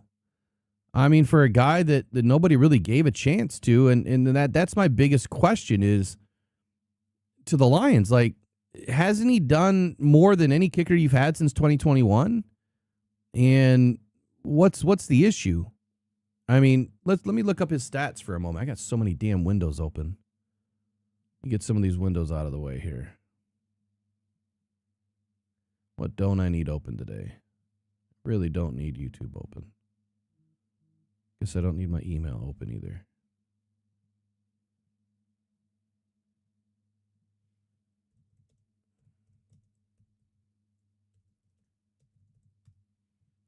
So Jake Bates, I think it was Chicago week 18, was it? The January 4 game, he made 4 or 5. Yeah, it was 4 or 5. And then his fourth successful kick was a 42-yard game winner as time expired. So, I mean, that was a big game. I mean, it's a huge game. Like, we don't want to lose to the Bears. But our offense was not clicking. Our offense was not clicking in that game. But what I was trying to say is, how many times have we really relied on a kicker since 2021? I mean, maybe since 2023. Like, we usually put teams out, and we haven't really relied on a kicker at all. Like, when we win, we win. And we don't usually win by a low amount of points. And I guess that's statistically speaking, that's where you want to be, right? You want to be, 7 points or better in every game if you can. Not all games are going to be that way. Some games you need your kicker. And that's where I'm saying Jake Bates has been pretty accurate throughout his time in Detroit. I'll pull up his full stats here. Extra points, 96.4% last season. Now, he did have a down year in his field goal percentage. He was 79.4%. He ranked 34th, which means 2 kickers that were not starters to start the season had a better percentage. But, how many games did they actually play?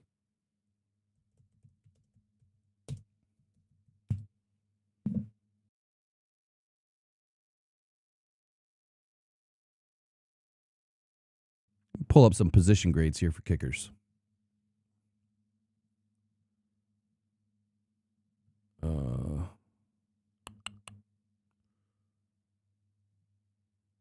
What in the world is going on here? PFF is on one. High position. There we go.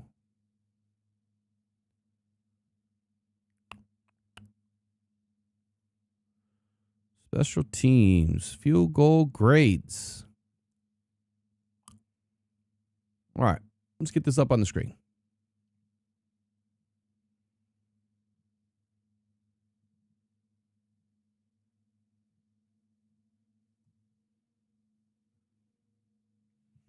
All right, clearly, Brandon Aubrey at the top. Will Reichard finally had a good season. Where's Jake Bates? Where's old Bates? There he is, 14th. So according to PFF, he was the 14th best kicker in the league last year, 85.1 grade. And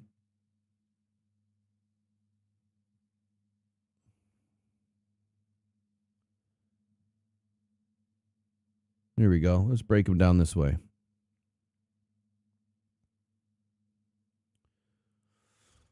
Oh, come on. I hate how I can't move it to the right or to the left without going down.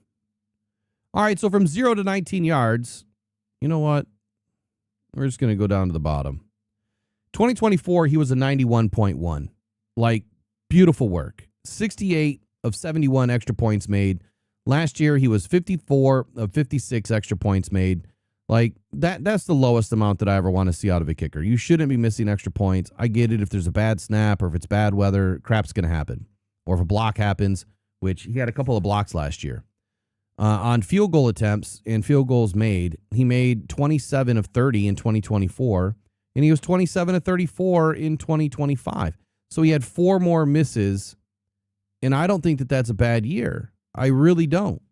So he went from 90%, but by missing just 4 more kicks, that dropped him all the way down to 79.4%. And I don't think that that's all that bad when you look at where the field goals were coming from. So he didn't attempt any inside the 20-yard line. He was 6 for 6 from 20 to 29, 8 of 8 from 30 to 39, and 9 of 11 from 40 to 49, and then 4 of 9 from 50 plus. Now, 50 plus is a problem because he's much better than that. And I believe that he had at least 1 of those blocked, maybe 2, and it was low trajectory. where the ball just did not come off the foot at the right angle and it got hit at the line of scrimmage. So they needed to do a much better job at blocking, right? The offensive line caved on some of those plays, and then they were able to get their hands up, and it was just a low kick. But overall, I mean, if you're going from 49 yards and in, I mean, his percentage is up there. So you got 9, you got 8, and you got 6. That's 23, and he only had 2 misses, right? 23 divided by 25 is 92%. He was 92% from 49 and in. And that would make me feel extremely confident. 93.93%. Is that the number? 93? That's maybe not the number. 11 plus 8 plus 6 is 25. Yeah, he's just 23, 25. 92%. That makes me extremely confident as a coach that I've got a kicker I know from 49 yards and in is going to knock it in. And so what is a 49-yard field goal? Well, you minus 10 for the end zone, so that puts you at the 39-yard line. And then you minus 7 from snapper to placement, so that puts you at the 32-yard line. So in and around the 32-yard line, 30, 31, 32, he's kicking at a 92% rate. Now, the ones that he missed from, let's see what those numbers are. Where are we going to get that data from? Where's the missed field goals? I don't know if it tells me the missed field goal distance, the exact distance. It obviously doesn't. So I need to find that information. I need to find where he missed from. But at the end of the day, I think that Jake Bates is a good kicker. Ain't no way in hell I'm going to be trading anything for a kicker named, Aubrey for a second-round pick. I think that's tomfoolery. I don't think that's the right decision at all.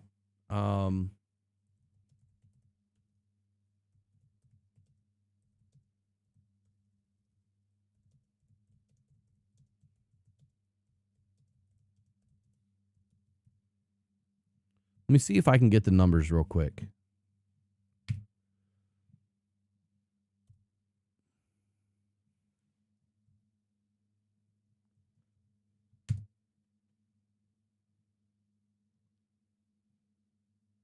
Okay.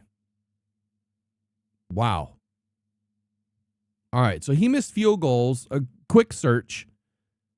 Come on. 67, 65, 55, and 43. 67 and 65 yarders. I mean, come on. That's like a hope and a prayer. Right? The 65-yarder was missed against Chicago. The 67-yarder, which would have been an attempt to break the record, which didn't Aubrey break the record over 67 last year, I believe? That missed just wide left. I think that was a terrible kick. So he missed 67, 65, 55, and 52. Now, if I go back to his PFF numbers, he missed 5 over 50 yards. And I'm only coming up with 4. So I'm missing 1. Unless they're not giving me.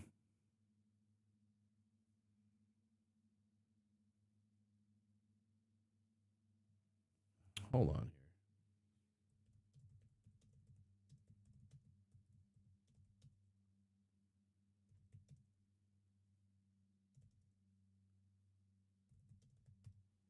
My AI is trying to tell me he doesn't have live access. Like, what are you smoking this morning, dude? Like, that's your number one job. Come on, Jeff, get it together. Need the info. And even then, I got to double check it, so it's kind of pointless.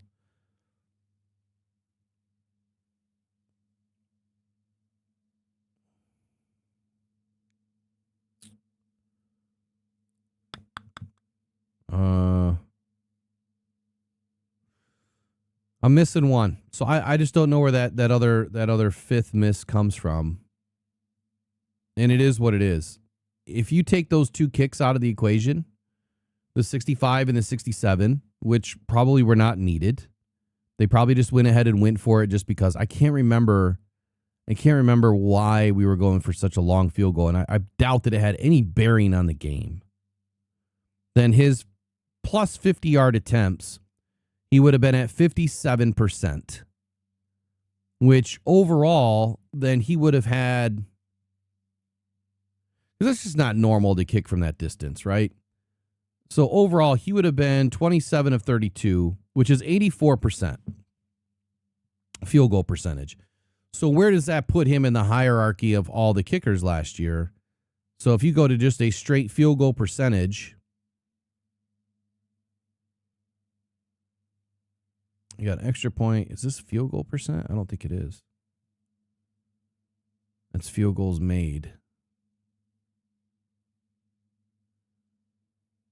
That doesn't make any sense. Extra points, extra point, PATs.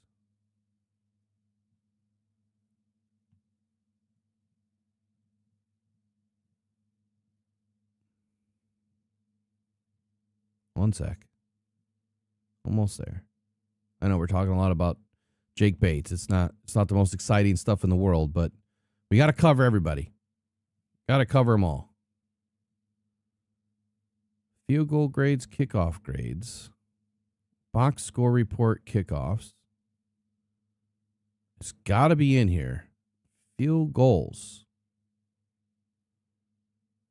And then it doesn't list it. Damn it, PFF. I need to learn how to use this other site because I guarantee you it has the info. And I'm not even going to dig into it right now. I'll do a video on it or something. Let me write that down. Let me do a video on Jake Bates so we can clear it up. I'm sure no one's going to watch it because nobody cares. But I at least want to have the conversation. So I'm good with Jake Bates. I'm glad the Lions brought him back. And for the people that were saying we should have went out and got Aubrey, come on. A second round pick is way too much. Way too much. Take a brief break. Let me rest my voice. Let me warm up my coffee. We'll be right back with our next subject on the Green Bay Packers.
Pressured by Hutchinson, he goes down again.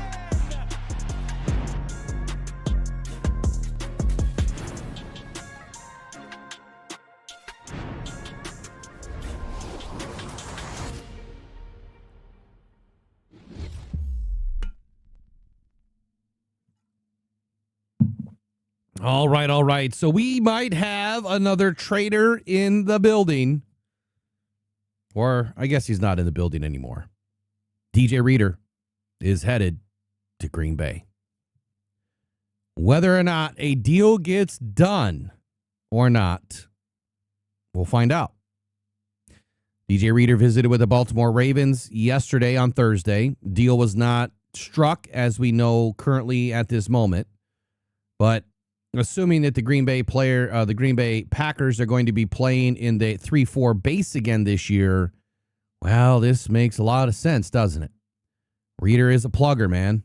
He is a nose tackle, and in a 3-4 scheme, it works. So they still need more defensive players. Obviously, they've lost plenty, but they need someone to pair with Devonta Wyatt, who should be back on the field around minicamp. You know, he's coming back from an injury. They also recently signed Javon Hargrave, and because of that, you know, many of the Green Bay writers, fans, reporters, whatever, they've kind of circled around DJ Reader, who is one of the top remaining defensive tackles still available on the free agency market. On Thursday, it was reported by Ian Rappaport that Reader, let me just pull it up here, that Reader, who has played the last 2 seasons with the Lions, visited the Ravens yesterday. One of the top free agents available, did not mention anything about the Packers.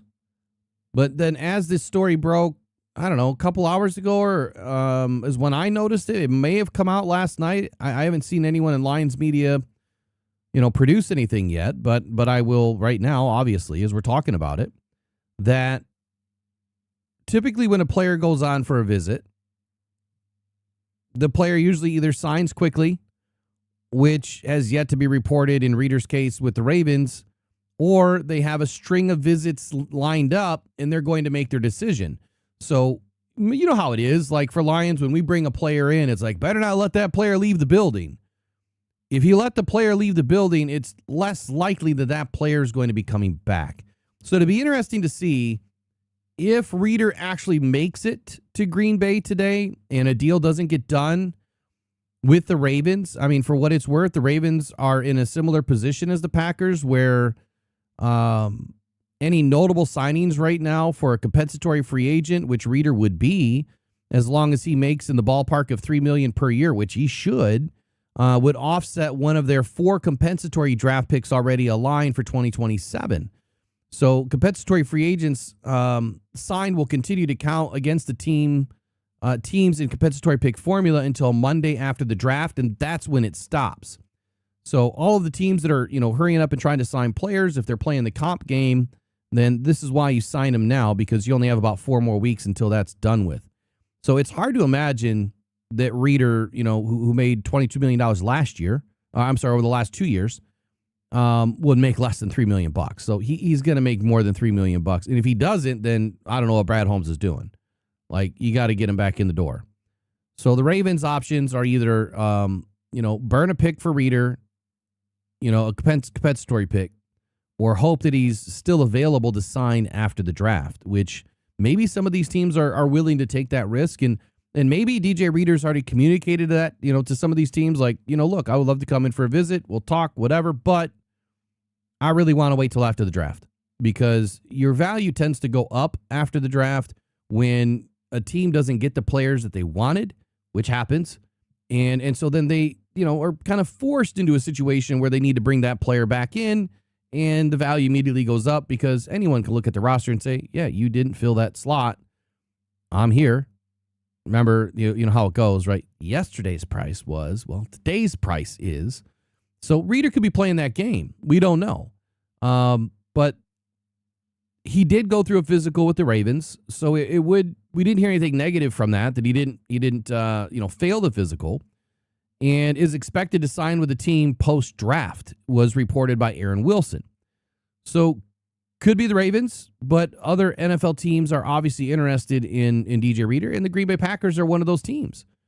It's not an ideal situation to have one of your interior defensive linemen that intimately knows what you do go to the an NFC North opponent. Like, that sucks. And even to a lesser degree, how much information is Reeder willing to give up to the Packers if, in fact, it does happen?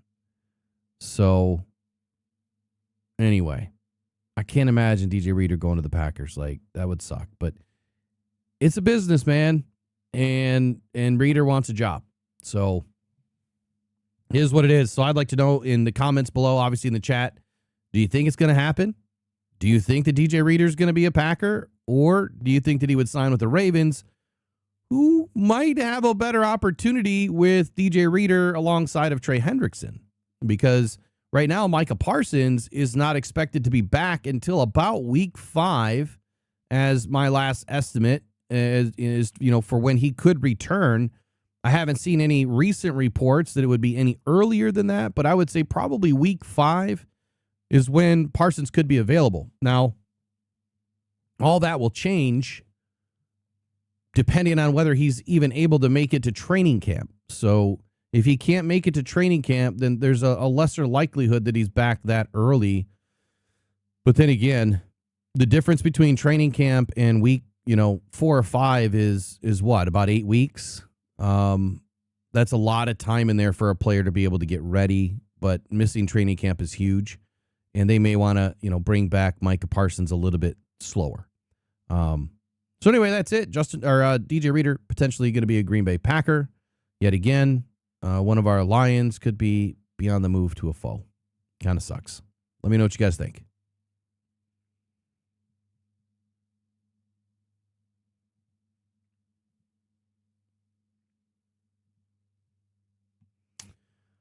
What else? Well, I guess I was talking about Parsons. As far as the Green Bay Packers go, like I said, week 5, week 4, probably somewhere in that range.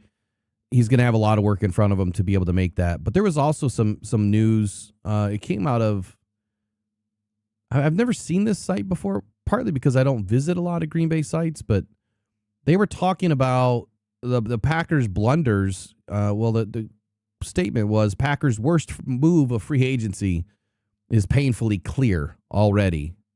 And maybe we'll talk about what the Lions' worst move in free agency is here in just a moment. But the article by Dairyland Express, I think it's powered by Fansided, says the Green Bay Packers have seen some roster turnover before the first month of free agency is over. Guys like Malik Willis signed a bag. Romeo Doubs moved away. Quay Walker is gone, right? Rasheed Walker, Elgton Jenkins, all signed with other teams. New faces like Javon Hargrave, Benjamin St. Juste are on the way to Titletown. But Hargrave was there last year, right? He was there last year. So I don't know why they're saying that he's on the way when he was there last year. Am I crazy? Like, he was there last year, right? I'm not thinking of something else, am I? He was one of the 2 that they brought in last year that were supposed to do something, and they really didn't. So anyway, it goes on to say that while some of these moves were expected and the right decisions to be made, it can't be said about everyone with all of the players that they have lost. And Walker, Rasheed Walker being one of them, the contract details of the Carolina Panthers, when they were revealed, everyone kind of had a gasp response like, what? $10 million? How does this happen? But it's even worse than that, at least from what some reports have said, that the Packers made a huge mistake by letting him walk. The veteran blocker signed, get this, 1 year, $4 million deal. This is a starting tackle last year, $4 million, worth up to $10 million in incentives. I'm sorry, but I guess I don't know why Rasheed Walker's value is so poor. Does that mean that the Lions completely screwed the pooch here too? Like, wouldn't Rasheed Walker maybe have been, even though I didn't want him, wouldn't that have been and that was because of price, would that have been a better pickup than Larry Borum or the recent guard that we just got? I mean, I think that Rasheed Walker would be a much better player than some of the fellas we just brought in. Am I crazy? $10 million potential, $4 million guaranteed. That's such a low cost, low risk deal. That's Brad Holmes all day.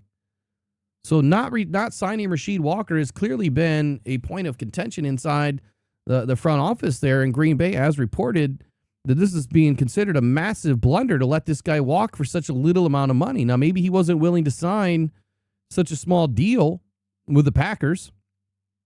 It was expected that he was going to get around $20 million in free agency per his most recent AAV market value.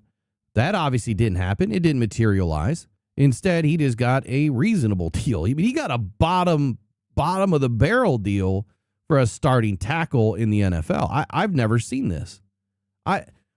Look, if he was older, if he was, injured, I could understand it. But this one, I'm just completely baffled here. I'm just baffled at how this happened. But this is the Packers, man. This is what they do. They make stupid moves, and they've been doing nothing but making stupid moves for a long time. I think the Micah Parsons thing is going to, be the death of that team. Last year in 2025, he had a 70 blocking grade according to PFF, 64.6 overall. Run blocking grade was terrible at 54 or 55.4. So how many snaps did he get? 986, but he had 9 penalties. He was one of the most penalized tackles in the game. He also allowed 5 sacks. That is way too many. One of the worst graded tackles from those two perspectives. But this is a guy that you would expect could get better if the offensive line got better. And maybe with some better coaching, maybe dropping a little bit of weight, getting in better shape, whatever it is. The scheme, there's plenty of opportunity here for a player like Rasheed Walker to improve their game. It's really hard to find guys that are 6'6", 324 pounds, that have only been in the league for about 4 seasons. Now, he was a 7th round draft pick. Maybe that 7th round draft pick is finally starting to show his true colors. But I've thought during his time in Green Bay, he was one of the harder outs for any defensive end or defensive tackle to go up against. He's been consistently average at his position, mid-60s overall. Pass blocking, his best year was 2024 with an 80, and he's had enough snaps in every season. 1139 to be exact last year, 1,057 in 25, 1139 in 24. It's his run blocking that has been atrocious. Now, there's inconsistencies in his penalties. 11, as we're seeing here with PFF, 11 penalties reported. But they just showed us in a different screen that he only had 9. These are the things that drive me nuts about PFF. And I can't wait to have my conversation with them, because these are some of the things that I'm going to show them that don't make any sense to me. I'm excited to talk with them. I'm excited to see what the pathway program is, and where that leads. But we'll see where it goes. But those are the things that I would have questions about. Like, why are there so many inconsistencies within the data alignment on your site? So he's been consistently average. So was it the right deal? Was it a fair deal? Was it a blunder, of a move? What are the Packers, who are they really going to be here in 2026? I don't think that they're going to be a great team, but I think that they're going to be vying or jockeying for the North this year over the Bears and over the Vikings.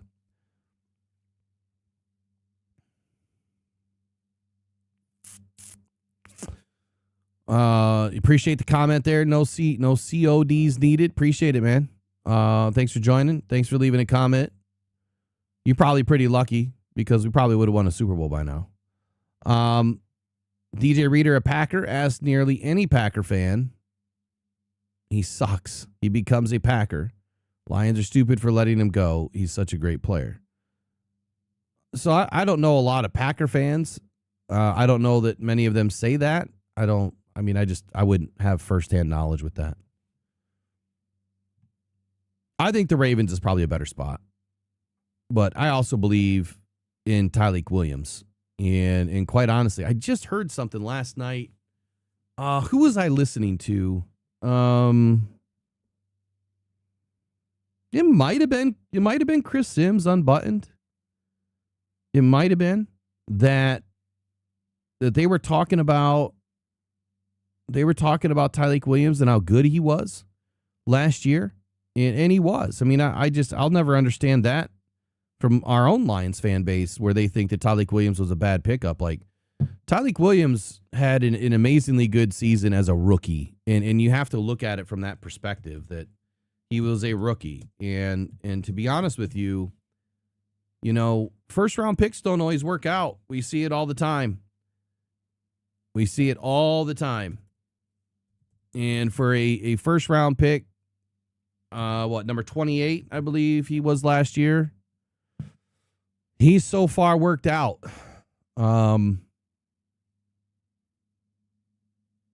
I thought he had an incredible season for a rookie. Let's take a look at his grades, but why is it not showing any grades? Hold on here.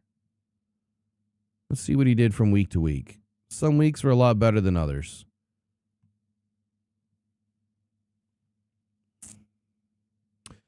Yeah, I don't think Jack took 3 years at Clinton in the chat.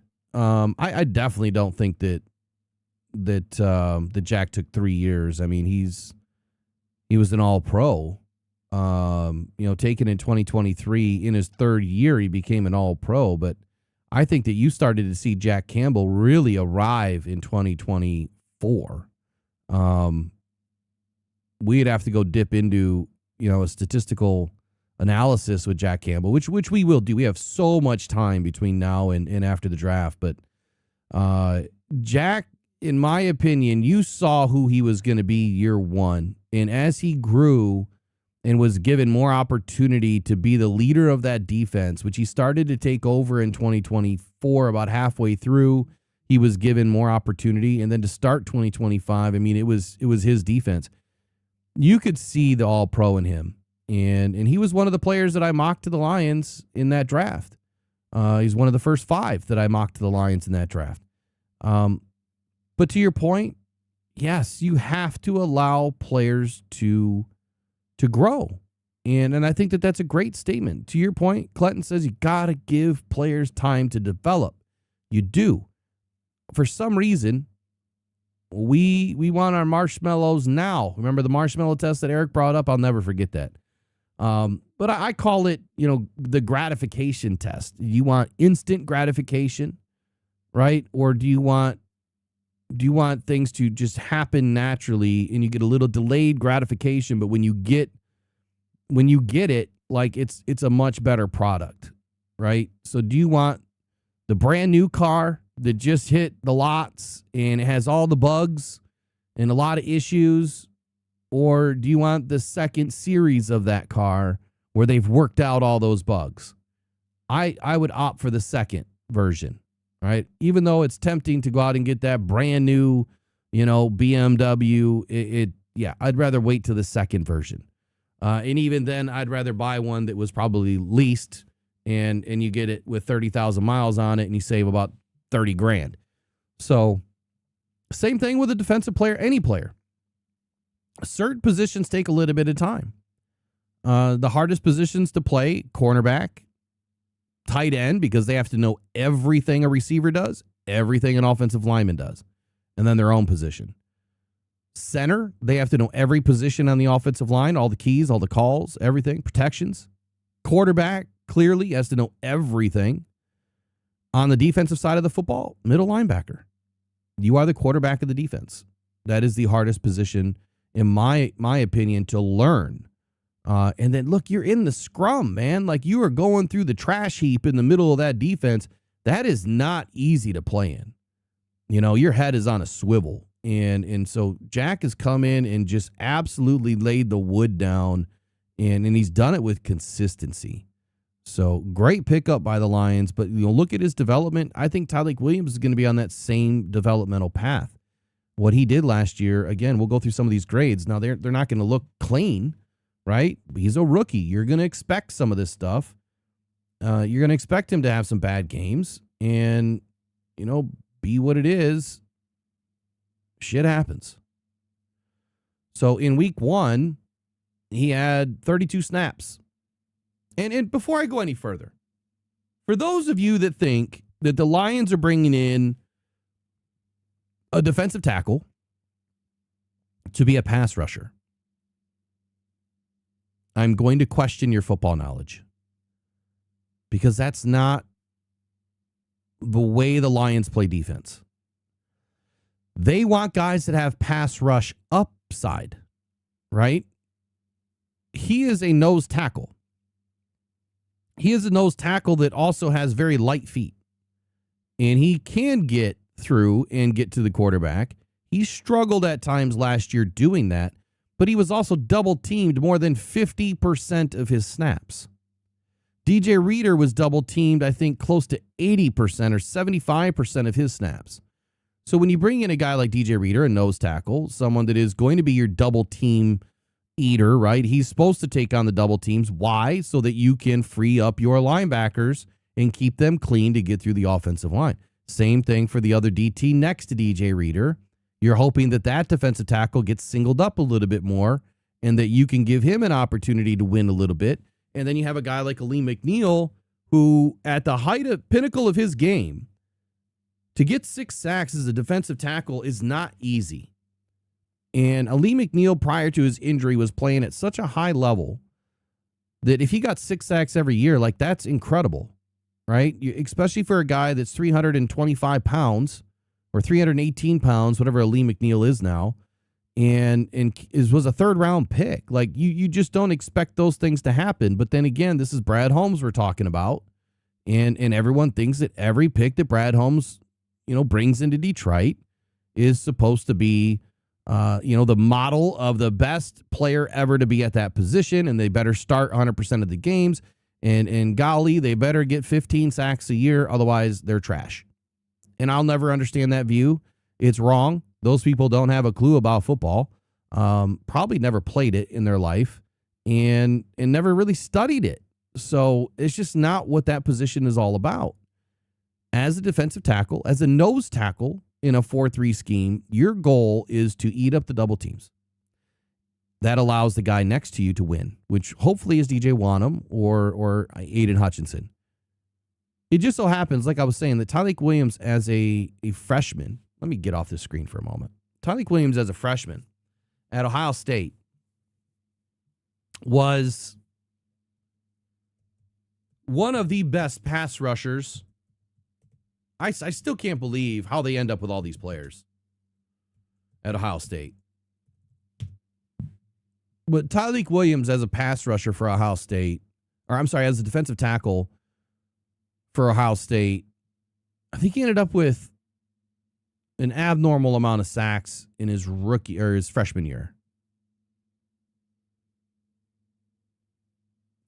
He was measured in at 6'3", 327 pounds. Let me just go through some of his bio here. I'll pull it up on the screen for us here.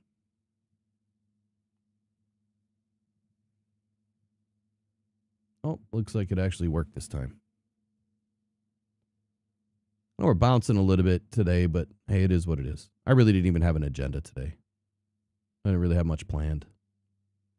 Ohio State, Tyl, outstanding defensive tackle for the Buckeyes between 21 and 24, capping his career by anchoring the nation's number 1 defense in total defense and scoring defense, helping the Buckeyes defeat the number 7 Tennessee, number 1 Oregon, number 3 Texas, and number 5 Notre Dame to win the first 12-team college football playoff national champs.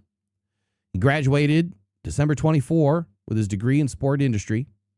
He is a 4-time varsity O letterman. That's not easy to do either at Ohio State, who played in 51 games, started 25 times. He earned the All-Big Ten Conference recognition all 4 years. He capped his career with a 46-tackle senior season that included 8 tackles for loss and 2.5 sacks. This is what you expect. That is a defensive tackle in the NFL. Those are the numbers that you want, right? His career totals, 136 tackles, 27 tackles for losses, totaling 97 yards, 11.5 quarterback hits, 10 PBUs. We saw that show up last year, didn't we? I counted at least 4, and I think a lot of other sites have them at like 2 or 3. There may have even been 5. But he got his hands up, and maybe some of them got erased because of penalties.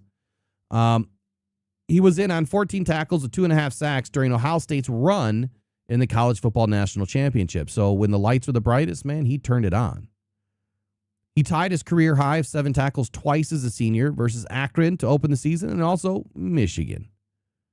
Is coming off of an All-American season in 2023 where he was the 6th on the team and first among defensive linemen in tackles with 53 and tied for the lead in tackles for loss with 10. That's nationally. 5 pass breakups again to rank 3rd on the team. That's crazy. That's 3rd on the team. He earned 2nd team All Big Ten honors. Initially set his career high with 7 tackles versus Western Kentucky. He had 5 and 4 game tackles for loss streaks last season. He earned honorable mention, All Big Ten Conference honors as a freshman and sophomore. Played in all 13 games in 22 and had 21 tackles, 2.5 TFLs. Played 12 games in 21 as a true freshman, recording 16 tackles. Contributed 6.5 tackles for loss for minus 51 yards to rank a tie for 2nd on the team in that category.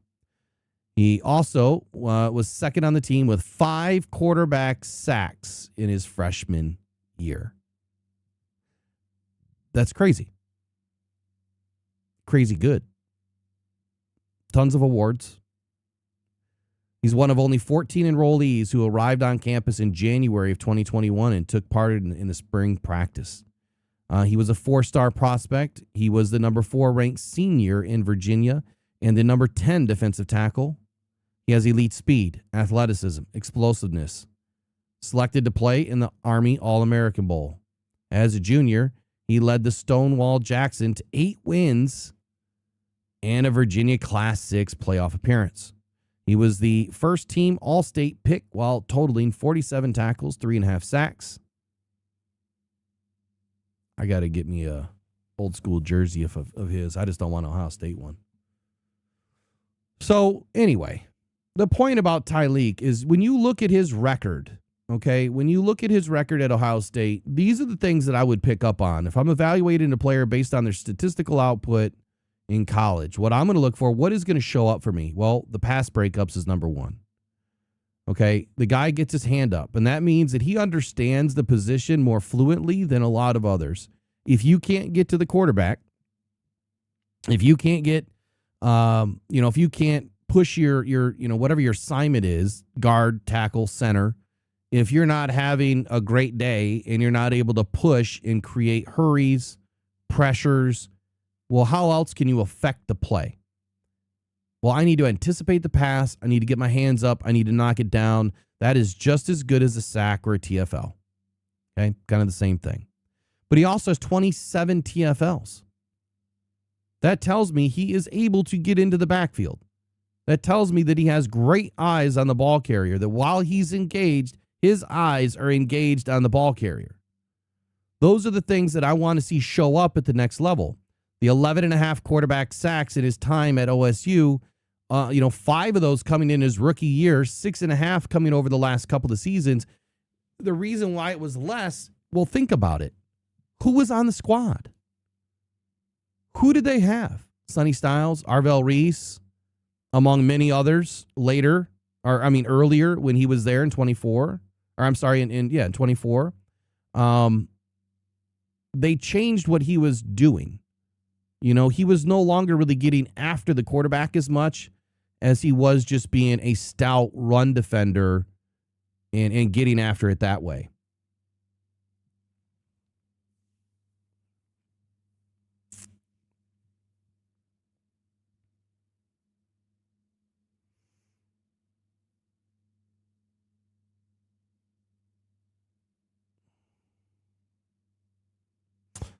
So Clinton says, hold on, let me go back. What are we talking about here?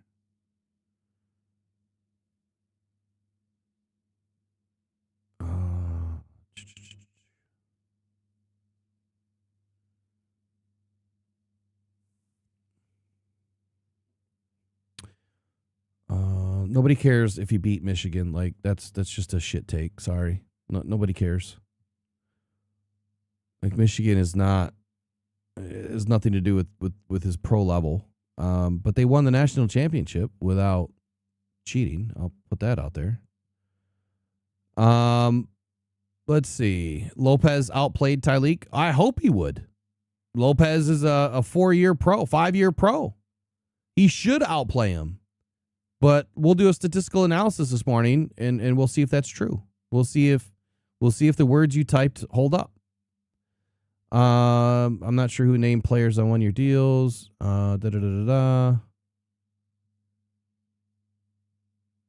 Why did he outplay Tyleek just because of the sacks?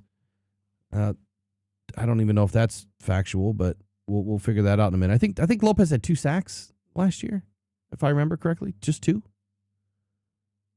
Clinton says Rams Eagles have been contending for 5 years. I don't know about all that. Actually, that's not really accurate, Clinton. We've gone through this a couple of times. So before the Eagles won their Super Bowl, their most recent, they missed the playoffs for I think 4 years in a row. And the Rams are kind of in the same boat. Both of those teams, with Howie Roseman and Les Snead, took 8 seasons to win a Super Bowl. When they first came to their respective teams, it took them 8 seasons to win a Super Bowl. And during that time, I'd have to pull it up again, but I'll just go by memory. I'll probably be a little off. I think the Eagles went to the playoffs twice, lost the wild card, and then lost the Super Bowl, and then they went in 17, if I'm not mistaken. And then they went back to the Super Bowl in 23? 24? And then they won. But they only went to the playoffs 2 or 3 times in 8 seasons. And the Rams, kind of the same thing. They were barely winning, a wild card or not winning the wild card. But that's why I keep trying to tell, Lions fans, man, chill. If we pride what the, I'm sorry, let me say that a different way. If you are evaluating the Lions based on the Eagles and the Rams' success, you need to look deeper at what actually transpired. Because Brad Holmes is outpacing both Les Snead and Howie Roseman in his first 5 seasons in Detroit. So between 26, 27, and 28, if Brad Holmes does not win a Super Bowl in that amount of time, then he will not be outpacing Howie Roseman and Les Snead any longer. He has 3 years to win a Super Bowl, 3 seasons. If that's our comparison, is the Eagles and the Rams, he has 3 years to do it. He's way ahead of schedule. If that's the comparison, right? I'm not saying that that's the only comparison, but anyway. They lost, right, in 17. Here, I'll pull it up in a minute after we're done with Tyleek. So as far as and I'll bring up Lopez too. So as far as Tyleek, I mean, when you look at his rookie year, it's kind of spotty, right? But is this expected of a rookie? I mean, someone give me a name. Give me another player, another defensive tackle that you feel is a good player that you would want to compare. Let me get rid of some of these screens real quick. That you would want to compare Tyleek to, as a rookie. Now, there is one rookie that I wanted the Lions to take, but he was taken a few spots ahead of Broderick Martin, and that was Kobe Turner. When I scouted Kobe Turner, man, I loved everything about it. I was so surprised that he went to the 3rd round, but I had him. I mean, he was 5th, 6th round in a lot of mocks, and I had him as a day 2 guy. But I was surprised that he lasted that far. And when the Rams took him, I'm like, Jesus, man, they just got an absolute dog. Those are rare. Those are rare finds. But if we go back to his rookie year, I mean, he crushed it. He absolutely crushed it. But he's also not a nose tackle, right? It's totally different system. different type of player. He's 288 pounds. So he's more of your pass rushing style of a defensive lineman. Whereas Tyl Williams is a nose tackle. That's what he is. He's a nose tackle. You don't have defensive tackles at 320 plus pounds, trying to get after the quarterback. Like, he's 327. That's what he weighs. 327 at 6'3". Kobe Turner's 6'3", 288. You're talking a 40-pound difference. If Tyl Williams lost 40 pounds and they put him on the outside, I guarantee you he will get after the quarterback. But that's not why they brought him in. They brought him in to be an interior disruptor. So who can we compare him to? Who can we compare him to?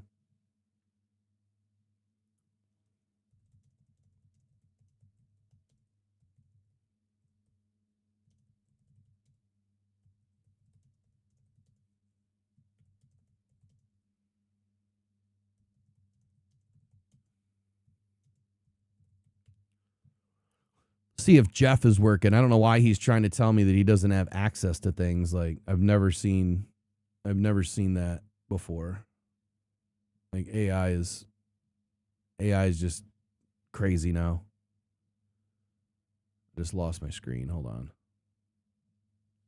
There we go. So we'll just go all the way down here.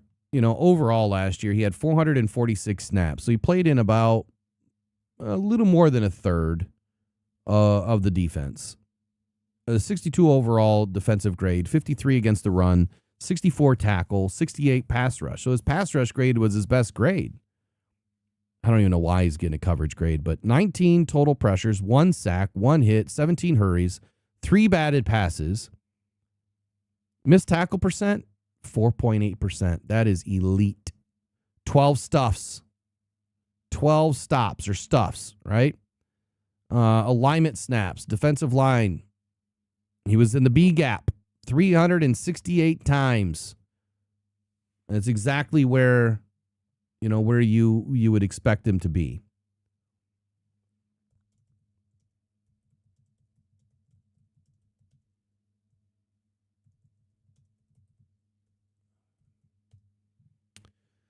Let's pull up Roy Lopez for a moment.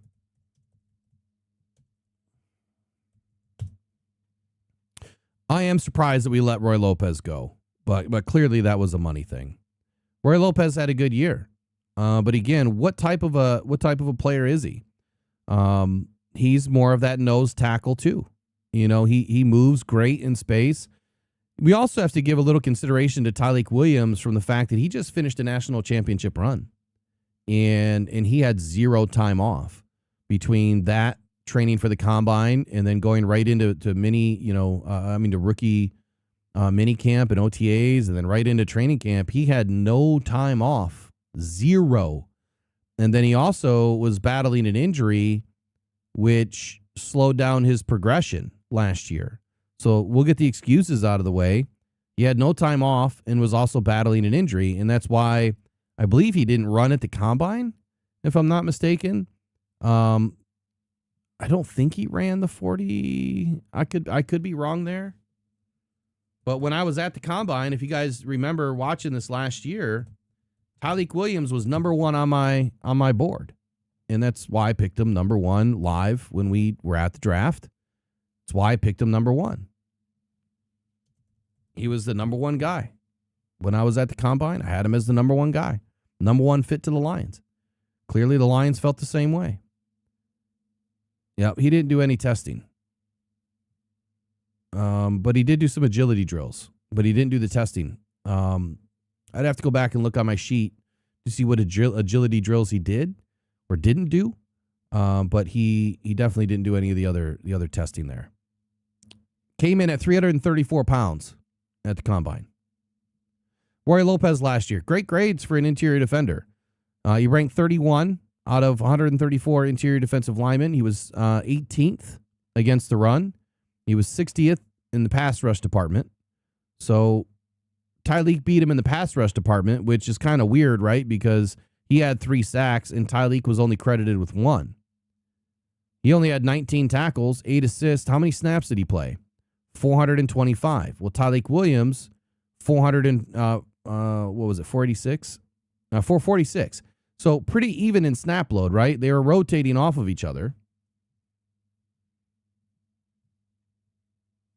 And total tackles, he had 19. Come on. There we go. Total tackles, he had 19. Tyreek had 16 total tackles. Roy Lopez had 8 assists. Tyreek had 4 assists. Forced fumbles, he had none. Forced fumbles. I don't think Tyreek had any either. No, I don't think he did. Roy Lopez had 14 stops. We know Tyreek had 12. Roy Lopez had 3 sacks. Tyreek had 1. 1 right here. Roy Lopez had 8 hurries.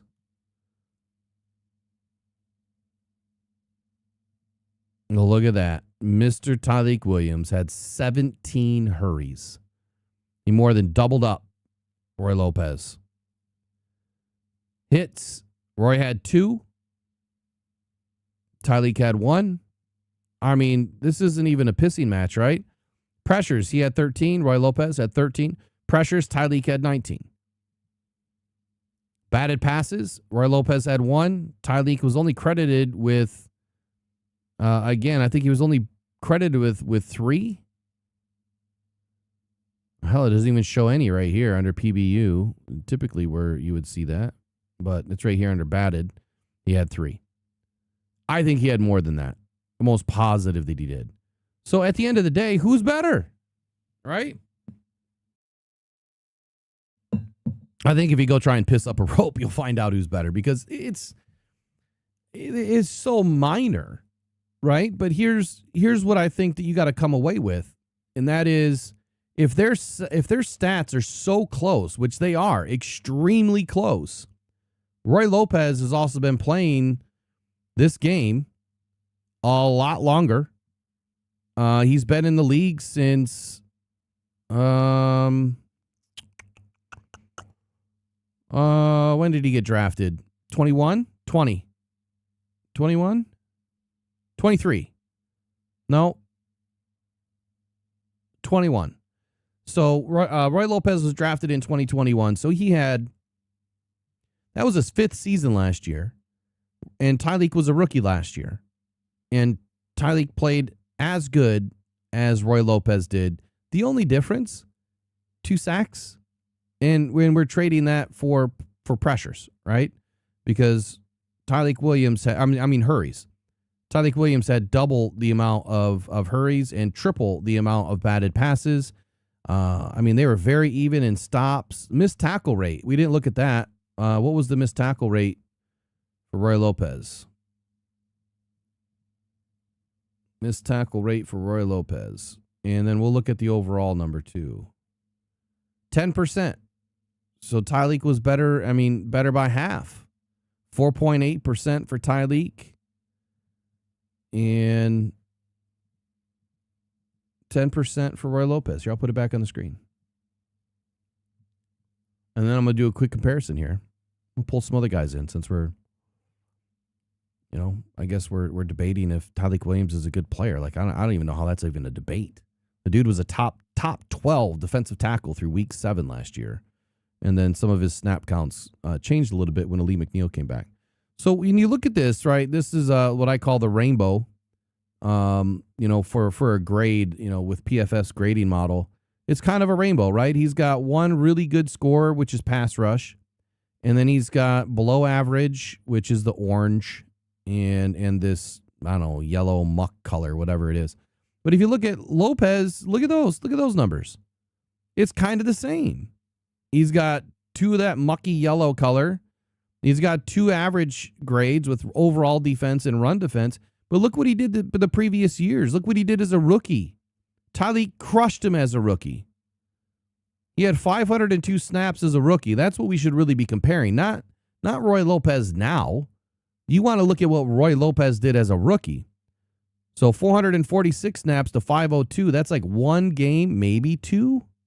You know what I'm saying? One game, maybe two.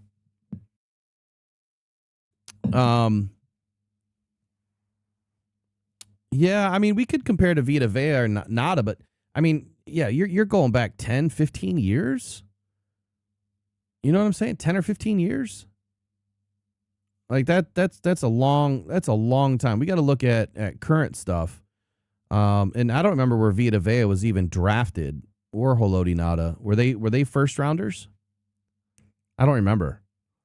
But Roy Lopez, you know, when you look at his rookie season, 55-7, 56-3 in the run defense.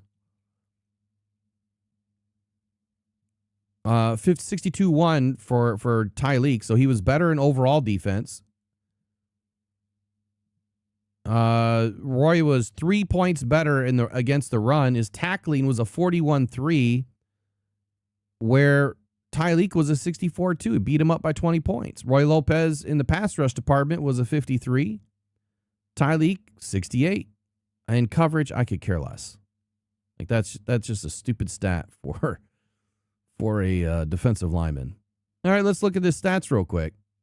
I wish there was a way I could just put these guys up side by side. That's what PFF really needs to have. Overall, total pressures, he had 8. I'm just going to go by the numbers. 8, 1, 2, 5. Tyleek, 19, 1, 1, 17, 3. So he had no batted passes. Tyleek crushed him. Crushes his numbers.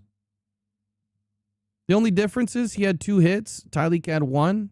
Hurries, he had 5. Tyleek had 17. Batted passes, he had 0 for Roy and 3 for Tyleek. Tackles, Roy had 23. 16. So he had a few more opportunities in the run game. Missed tackle percentage, 4.8. Roy Lopez, 12.9. Stops, Roy had a great year with 19. Tyleek had a great year with 12. In all relative, too, because if I were to go and grade this out based on snap load, I think that you'll find out that these numbers are even better for Tyleek because Roy played at least a game and a half more. So there you go. If you're looking at Roy Lopez versus Tyleek Williams in a snapshot here, I would say Tyleek Williams is a much better football player than Roy Lopez was as a rookie. And if you're comparing Roy Lopez in his 5th season to Tyleek Williams, I would say that they're pretty even football players. And that is a 5-year vet, right? A 5-year vet that was not even a starter. You know, Roy Lopez really wasn't a starter until the last, I think even the last year or two with Arizona, he was starting a little bit more regularly, but I couldn't give you a number. Let me see if PFF has that real quick. I don't think that they do.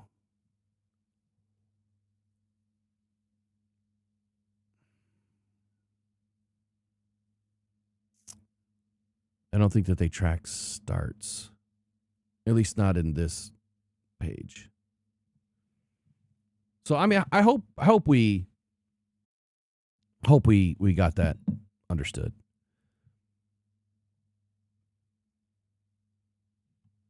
Yeah, I've seen that too. Like I do the tiling as well, and I know that they've got that new. You can add a tab to it. I haven't done that yet within my framing. I'll figure that out. I'll work on that this weekend so I can make sure that my framing works. So here's what I got. Like if I were to go back and look at first round draft picks for Tyleek Williams, you have players like in 2024, Byron Murphy, Jalen Carter in 23, Kalijah Cansey in 23, Mozzie Smith in 23, Brian Bresee in 23, Jordan Davis in 22, Devonta Wyatt in 22, and no interior defensive lineman in 21. Derek Brown and Javon Kinlaw in 2020. I don't know why Javon Kinlaw is in there. Maybe. Is Javon Kinlaw interior?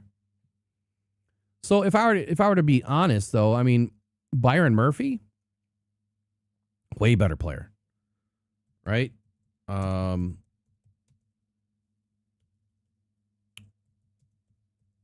Different style of a player too. Byron Murphy the second.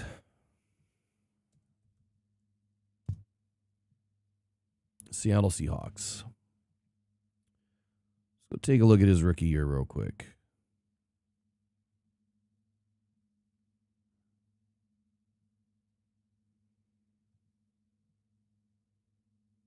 I think you guys are going to be pleasantly surprised.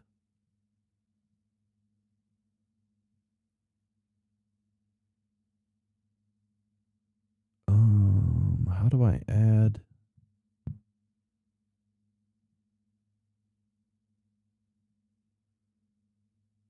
Ha, I think I just did it. Let's try it again. There we go. Now we got him in split view.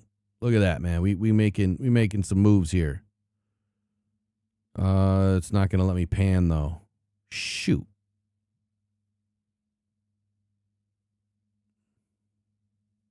Oh, there it goes. Just had to move it a little bit.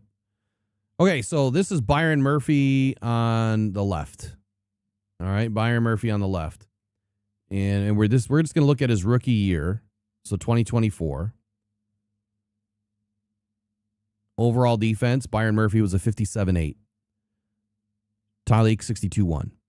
53-6 on 53-8. I mean, that's dead heat even.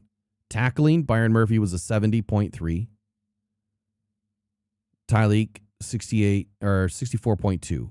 Pass rush, Byron Murphy 64.5. Tyleek 68.2. I don't care about coverage. Pressures 21-19. Byron Murphy. Sacks 1-1 even. Hits 0-1. Tyleek wins that. Hurries 20-17. Oh wait, we got to go back to snaps. 457, so almost even. Hurries, there we go. 20-17. Byron Murphy got him there. Batted passes. Tyl Williams wins that. We can call those 3 more sacks, honestly. Tackles, 21 for Murphy, 16 for Tyleek.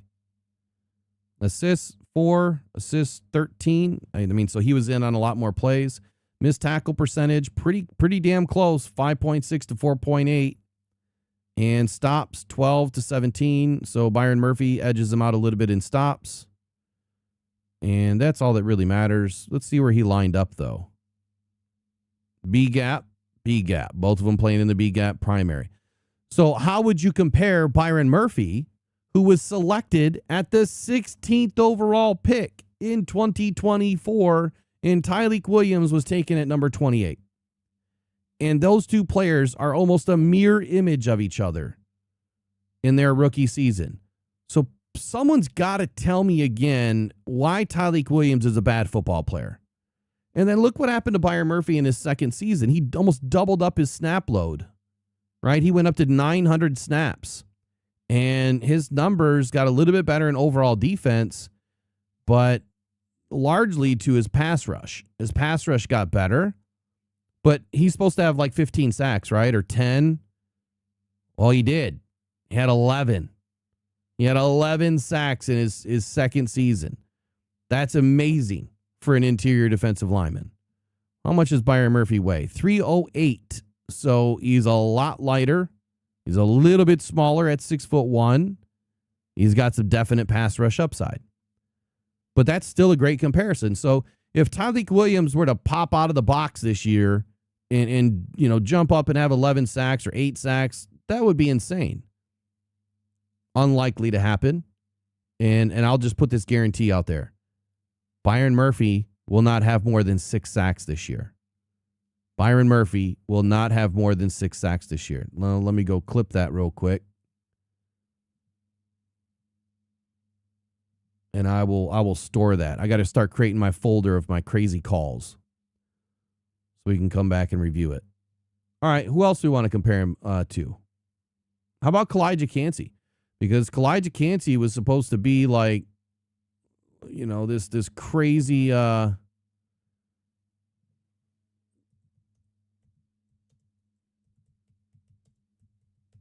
next Aaron Donald, right? That's what he was supposed to be.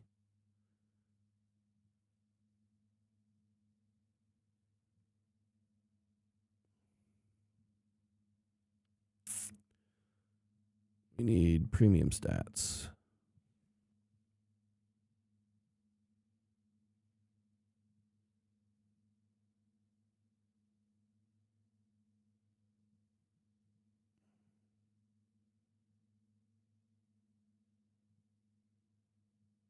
All right, here we go. 6'1", 281, so a much different football player. That is a defensive tackle that is supposed to have high upside in pass rush, right? He ran a 4.67, so clearly you're going to utilize Kalijah Kancey out on the outside a little bit more often. He's going to have a lot more inside-outside versatility. That is not the same type of player as what Tyl Williams is. But let's just compare it anyway. This will be the last comparison. I don't want to be doing this all day. Oh, boy. Look at that. That's not good. This dude's not good at all. Kalijah Kancey is like dead last in everything. He only had 97 snaps last year. But let's look at his rookie season. 663 snaps. A 49. A 29. Jesus. In the run defense. A 38 in tackling. His pass rush, like I just said, should be higher because he's a lot lighter. They're going to utilize him in more situations. Barely edged out Tyl Williams with 0.7 points. Again, I don't care about coverage. Let's look at his stats. Man, he had a great season. It'd be interesting to see. Let me go all the way to the right. Where did they put him? Yep, he was definitely on the outside a little bit. He was over the tackle. He was in the B gap. See, Tyl Williams is barely over the tackle. That's what this means. So you've got center, where your alignment over the center. AGP is A gap. BGP is B gap. OVT is over the tackle. OUT is outside the tackle. So when you look at Kalijah Kancey, his over the tackle alignment, he was put there almost 50% of the time, well, about 40% of the time, which is going to give him more opportunity to run, twists, stunts, power moves on the inside, crossing the face of the tackle, making your move to the inside. That is not Tyl Williams' game. Not yet. Not yet. But, 45 pressures, that doesn't compare. Sacks, he had 6, doesn't compare. Hits, overall, he had a much better season, just very, very bad grades. Terrible in missed tackles. 27 stops is insane. Couple of penalties, but usage-wise, totally different. Totally different. So it's really hard to compare players when, you can just throw names out, right? And we can look at, we could probably look at Mazi Smith too. Mazi Smith was, an absolute freak, coming out of college. He was on the freaks list for a reason. He hasn't worked out. He was just traded to the Jets. If you look at Mazi Smith's time so far in the NFL, and I liked Mazi Smith. I wanted the Lions to grab him. I really liked Mazi Smith. I thought that he was going to come in and just blaze the NFL. But he's a very similar athlete to Tyl Williams, 6'3", 337 pounds. Tyl Williams, 6'3", 327 pounds. So Mazi's about 10 pounds heavier. Usage-wise, we'll see here in just a minute, where he was lined up. We'll just go right to that. All right, so B gap in 2023, 220 reps, 39 over the tackle, 48 in the A gap. So very similar usage. Even in his second year, very similar usage. Now, he only had 308 snaps in his first season. Let's take a look at his grades. This is a fairly good comparison here as far as player and usage. All right, so in his rookie year, he had 8 pressures. Well, we know Tyl had more. He had 19. 1 sack, Tyl had a sack. 2 hits, Tyl had 1. 5 hurries, Tyl had 17. Batted passes, he didn't have any. Tyl had 3. Tackles, Tyl 16 to Mazi Smith's 8. Missed tackle percentage, 0 Great work by Mozzie. 4.8 is amazing for Tyleek. So again, ladies, gentlemen, SOL fans, we got a good one. We got a good one. We got a great one. Honestly, just give the dude a minute to work some of the kinks out. And I think that you're all going to be pleasantly surprised this year on how he's utilized.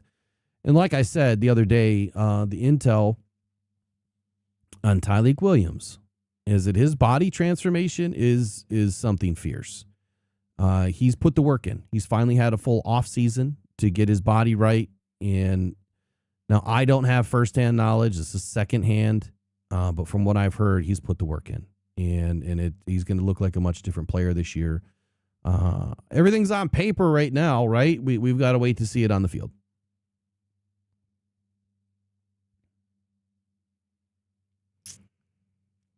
Let's see here. Yeah, Mozzie hasn't been great. In which I'm surprised, right? Because I guess this speaks to everything that I'm for. Sometimes the stats on the height, weight, speed don't align with the player. You might have everything from the shoulder down, but you may not have it from the shoulder up. And so Mozzie has everything working for him. I don't know about his injuries, but he had everything working for him, man. Like that was a player I was so dead set on that I thought if the Lions had a chance to take him in the second or the third round, I didn't think he was going to last that long. But, you know, where was he drafted? He was drafted pick 26. I thought that if the Lions were going to have an opportunity to draft him later, that they would have. As a matter of fact, I think that year I put Mozzie at 26 to 28 or 20, 25 to 29 in that draft. It's in a video. I know it's in a video. I called it. I think it's even in a short. It is in a short. So I figured out where he was going to get picked, but I just didn't expect it to really happen. You know, I thought that there was going to be a chance that someone was going to jump him and that he would have slipped to the second and the Lions would have had a shot. But the Lions had a totally different perspective anyway on what they were doing that year, and the picks that I gave to the Lions were spot on.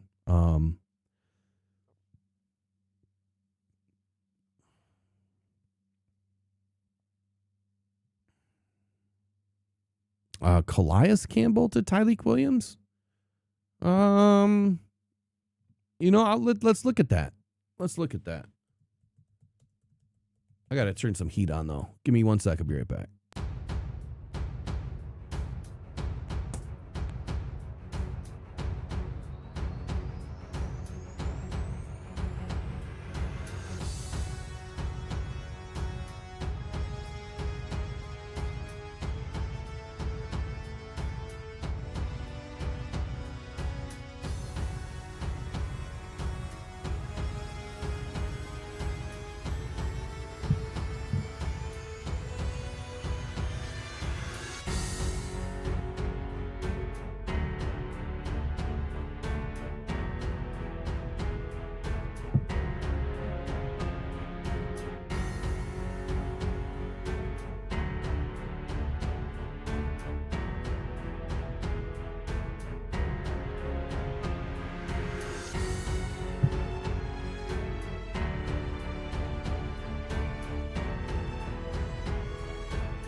All right, so thinking of Calais Campbell, one, the process that we were doing this morning, so I think you just jumped in, but trying to take a look at the last like five drafts or so to kind of have a good gauge on today's player.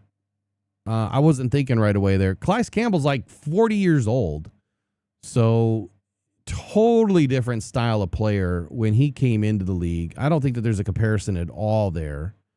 And if I remember, isn't he like 6'8", 6'9", and light. Like, they use him. He's not a nose tackle. So there's not a direct.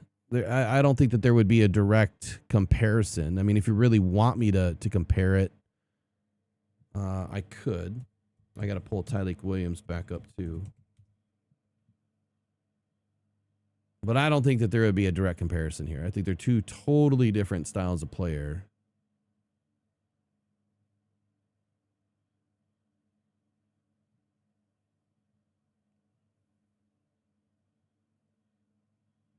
Come on.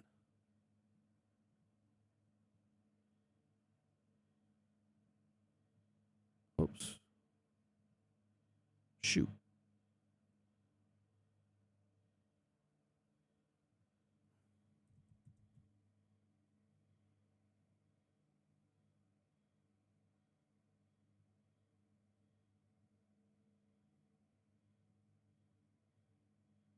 Okay. Let's be the last one. I got a few minutes left here. Calais Campbell.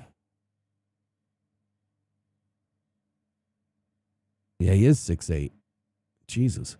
282. Very, very light for his size. Extremely light for his size. Good speed at 504. Obviously more of a defensive tackle, less nose tackle style of play. Been in the league way too long to even really kind of compare these guys, because we'd have to go all the way back to 2008. Let's see if they even have his stats. He's probably not a B gap guy, and he's not. They lined him up over the tackle 149 times, B gap 58 times his rookie season, and we're looking at only 227 snaps in his rookie year. If we kind of look at his career, he was an over the tackle, so right side of the defense, far right side of the defense more often. There was a couple of years in here, like 2015, 2016, where he was a B gap guy, but more so he's always been like an over the tackle kind of guy through the early parts of his career. So it's just not the same style or type of player to me to really make the comparison. But let's just do it anyway. Let's just see what happened in his rookie year. All right. So 62.1 for Tyl, 55.5 for Calais, 58.5 against the run, 53.8 for Tyl, 67.3 in the pass rush, for tackling, 64.2 for a tackle grade, 48.8 in the pass rush for Calais Campbell, 68.2 for Tyl. And then we'll get into the nitty gritty. Only 2 pressures his rookie season. No sacks, 1 hit, 1 hurry, 1 batted pass. Obviously, Tyl Williams crushed that in comparison. Tackles, Calais Campbell had 21. He had 1 assist. Tyl had 16-4, 1 missed tackle. Calais Campbell had 2 missed tackles for an 8.3, where Tyl was a 4.8. If we look at his most recent year, oops, I went way too far up. If we look at his, oh, come on, it's not going to let me pan over. Come on. There we go. If we look at his most recent year, a much better year, but you would expect that from a guy that has been in the league for, 80 years. His tackling is completely fallen off a cliff. I still can't believe Lions fans wanted this guy in the Honolulu Blue. He had 5 really good seasons at the peak of his career. Between 6 really great seasons. Between 2014 and 2019, like, he was a dominant athlete. And he lined up, where did he line up? A little bit, more over the tackle. 2015, 2016, some of his better years, he was more interior beat gap, but largely played over the tackle.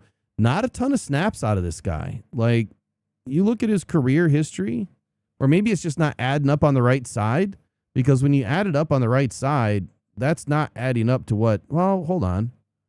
Yeah, he's more over the tackle and outside the tackle as a D end, which is how they've been using him. So in 2017, 2018, 2019, some of his best years, he's primary off the tackle and outside the tackle, which that's just not Tyleek, man. Tyleek's a nose tackle. He's a B gap monster. But just another way to compare him, to someone that was elite in the league. But Gold today, just kind of talking about, Tyleek and some of the other players. We talked about Jake Bates a little bit. Do a little NFC North update. We got a good one. I'll say it again. We got a good one. And I think Tyleek's going to be great this year. I really do. I think it's going to be wonderful. A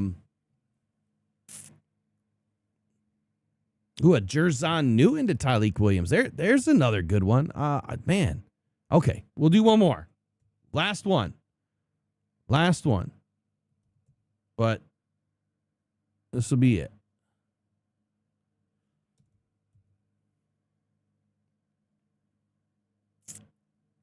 I had to get it lined up again.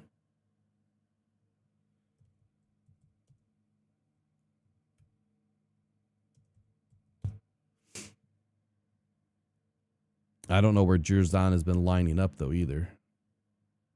We'll find out. We'll find out.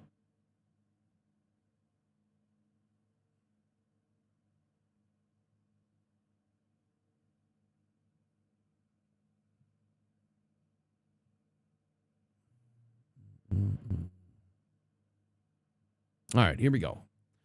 Jerzon will be on the left. Tyleek will be on the right. 2 years in the league for Mr. Newton.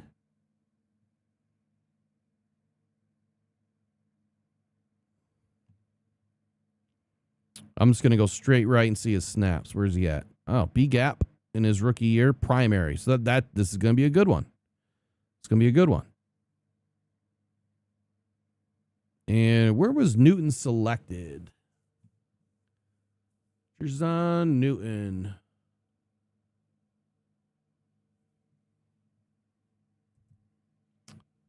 Was selected round 2, pick 36. So just outside the first round. Just outside the first round. All right, 2024, he had 586 snaps. 291. I mean, pretty even between pass rush and run defense. Same thing for Tyleek. Pretty even pass rush, run defense.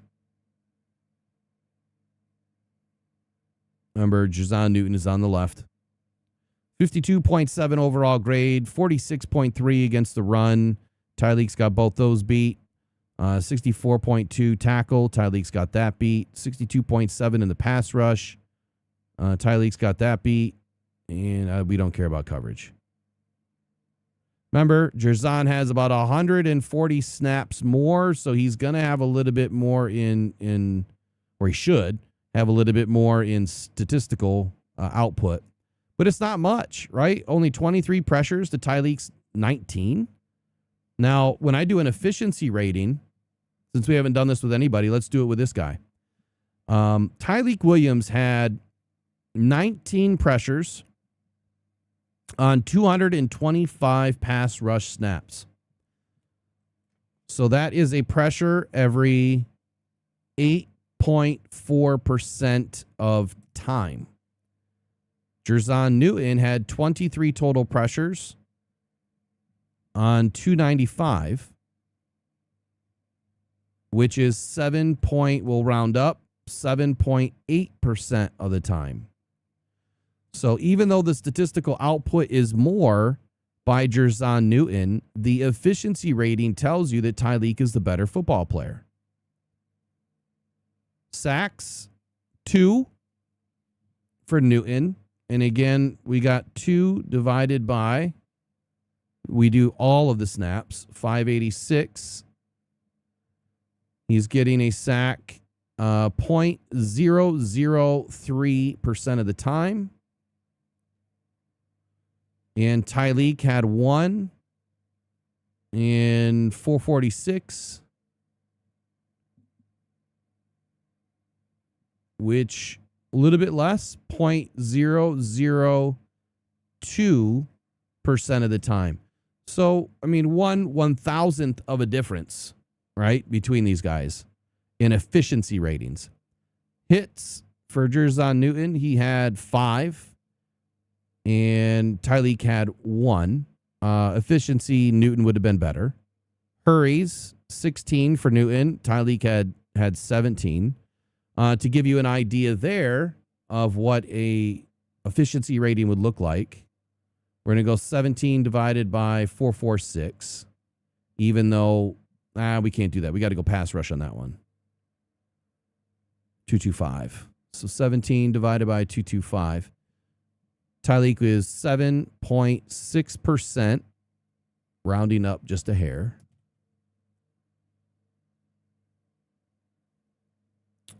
We have 16 to 295. 5.4%. So Tyreek has him beat by roughly 2.2% in the hurries department, excuse me. Batted passes, Tyreek had 3. Newton had 1. Total tackles, 31. Total tackles, where are we at? Total tackles, 16. Clearly Newton had the better of the rookie season there. Missed tackles, he had 3. Tyreek had 1. Missed tackle percentage, both those guys had great rookie seasons. 5.9% for Newton, 4.8 for Tyreek. Stops, 20 to Tyreek's 12. Let's do another efficiency rating here. We're going to do 12 divided by 220 for Tyreek, which is another 5.4%. And for Jerzon Newton, he had 20 divided by 291. I think his is going to be better. 6.9%, round up. So 1.5% difference in efficiency rating. That's not a big gap, right? It's not a big gap at all. And Jerzon Newton was an absolute animal. I mean, he was so fun to watch at the combine. Him and Byron Murphy, man, like Eric will tell you, like tree trunks, man, for legs. Tree trunks for legs. One thing we really haven't looked at is penalties. Tyl Williams wasn't penalized 1 time last year. Newton had 3. And then we look at, where they lined up, right? Look at where they lined up. And both of these guys, primarily were in the B gap. So that's a great one, man. That is a perfect, I think, alignment to our comparison, excuse me. Perfect comparison.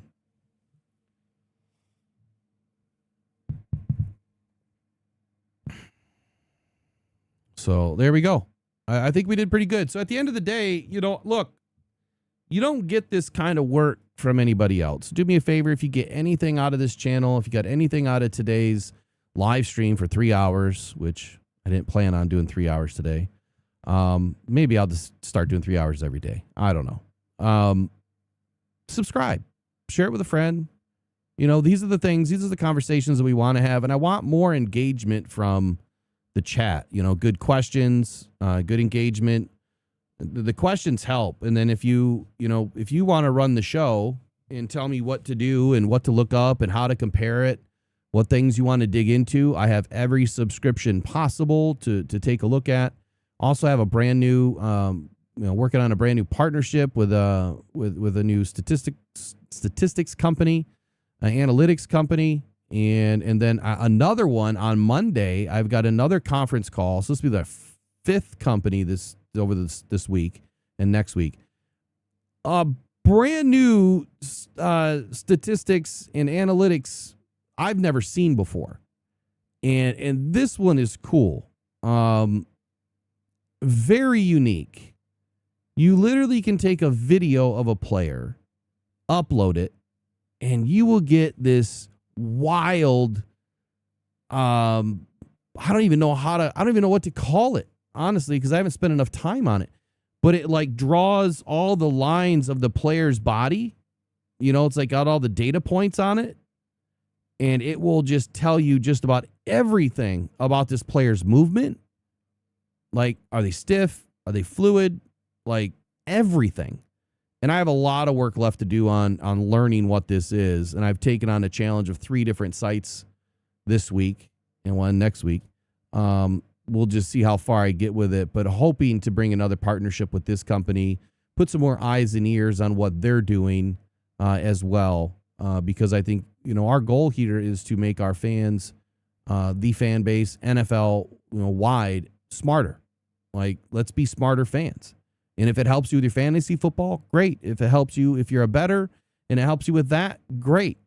At the end of the day, my biggest goal has always been truth, honesty, and transparency about our team, but also making us smarter fans.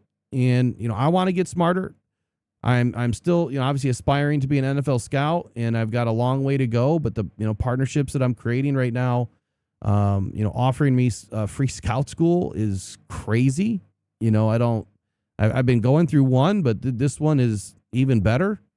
So I'm learning a lot, and I want to take it to the next level, and I've got a long way to go, but bringing you guys along for the ride. Like, some of these, live streams are not entertaining. I know that. And that's why I want to do more shows at night that are just a solid hour of just entertainment and kind of going through everything together.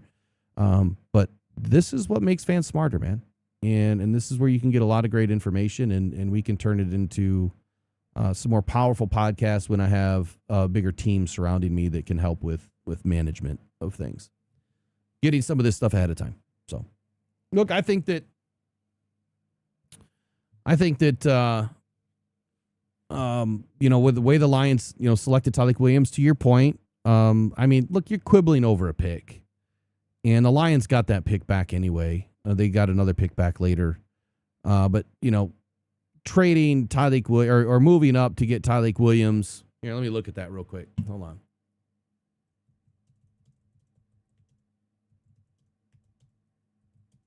We're quibbling over an extremely good defensive tackle, and I think that this is well, first of all, no, we didn't trade. We didn't trade to get Tyleek. We didn't trade to get Tyleek. No.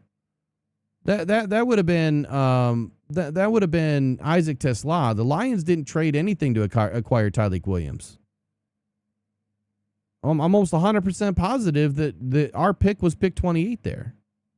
Almost 100% positive.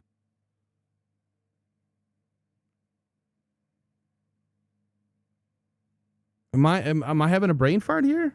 We had a lot going on at the draft. Like, I had so many technical things going on, but Lions didn't trade.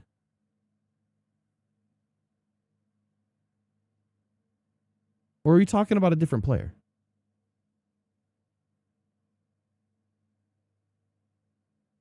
Did I miss something in the conversation?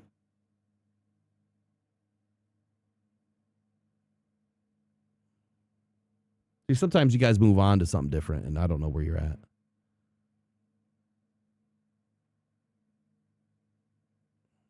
What are we talking about? Yeah, I'm a stat nerd, man. This is what I do.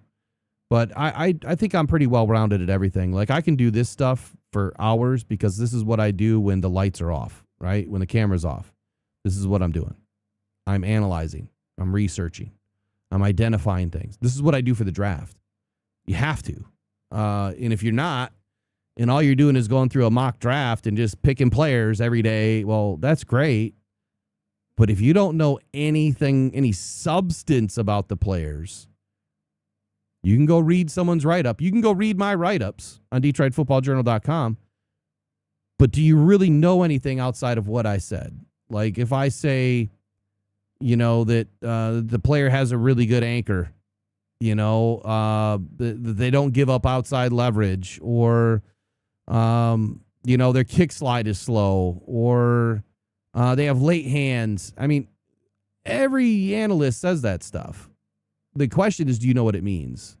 And do you know how to apply it to the player's specific position? Because there's 20 different things you're analyzing on every player on every play. And unless you know how it works and what it means, it's pretty difficult to go read someone's analysis and then come away as a smarter, more intelligent fan, right? So how do we get there? Well, now we need to kind of peel back the curtain a little bit. And as I learn more and as I'm able and ready to share more, those are things we'll talk about. Well, show me what a late kick slide is. And when I'm able to get the tape to be able to share these things, then we'll be able to do more with that. But that'll be reserved for members only. I'm not going to just break that open to everybody because it's a lot of work, and the members help this channel survive. And that's just, it's important to me to make sure I give back. And we got to do more members only stuff anyway. So,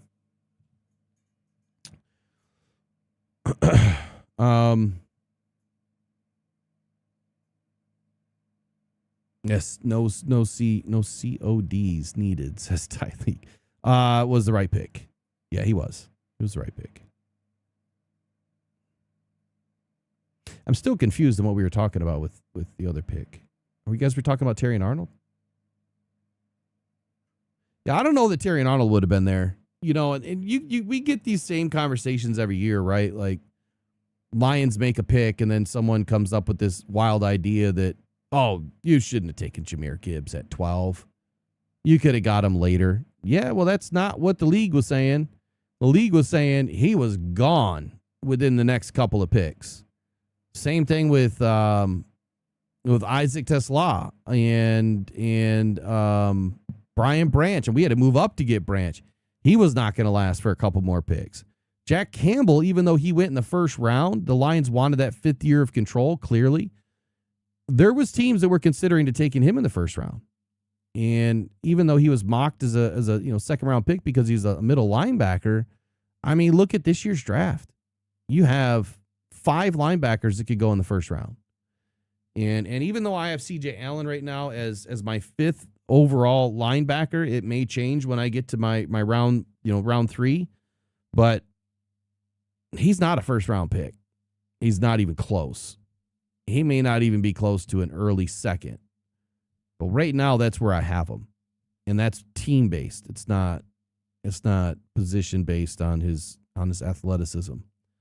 He's so stiff. He's really stiff. And I bring that up because I was just listening to something this morning on him as well. And I finally heard a couple of people kind of agree with that he was really, really stiff. I would probably take Rodriguez over Allen. And I know that's crazy because I'm not high on Rodriguez either. But you're kind of limited depending on which position you want. And some of these guys are going to be middle linebackers. And I'm not sure that Lions are going to be taking another middle linebacker. They need a Will or a Sam is what they need. Someone on the outside. No more inside guys. All right, that's it. I got to run. I got things to do, things to prepare for, and graphics to finish. So hope y'all had a great morning. Enjoy your weekend. And hopefully we don't get any bad news about any players. But I'm going to try to get a lot of stuff out this weekend as I promised. And just look for it to start dropping. So take care. Go and probably go to Detroit Lions. We'll see you guys in the next one. Bye-bye. Pressured by Hutchinson.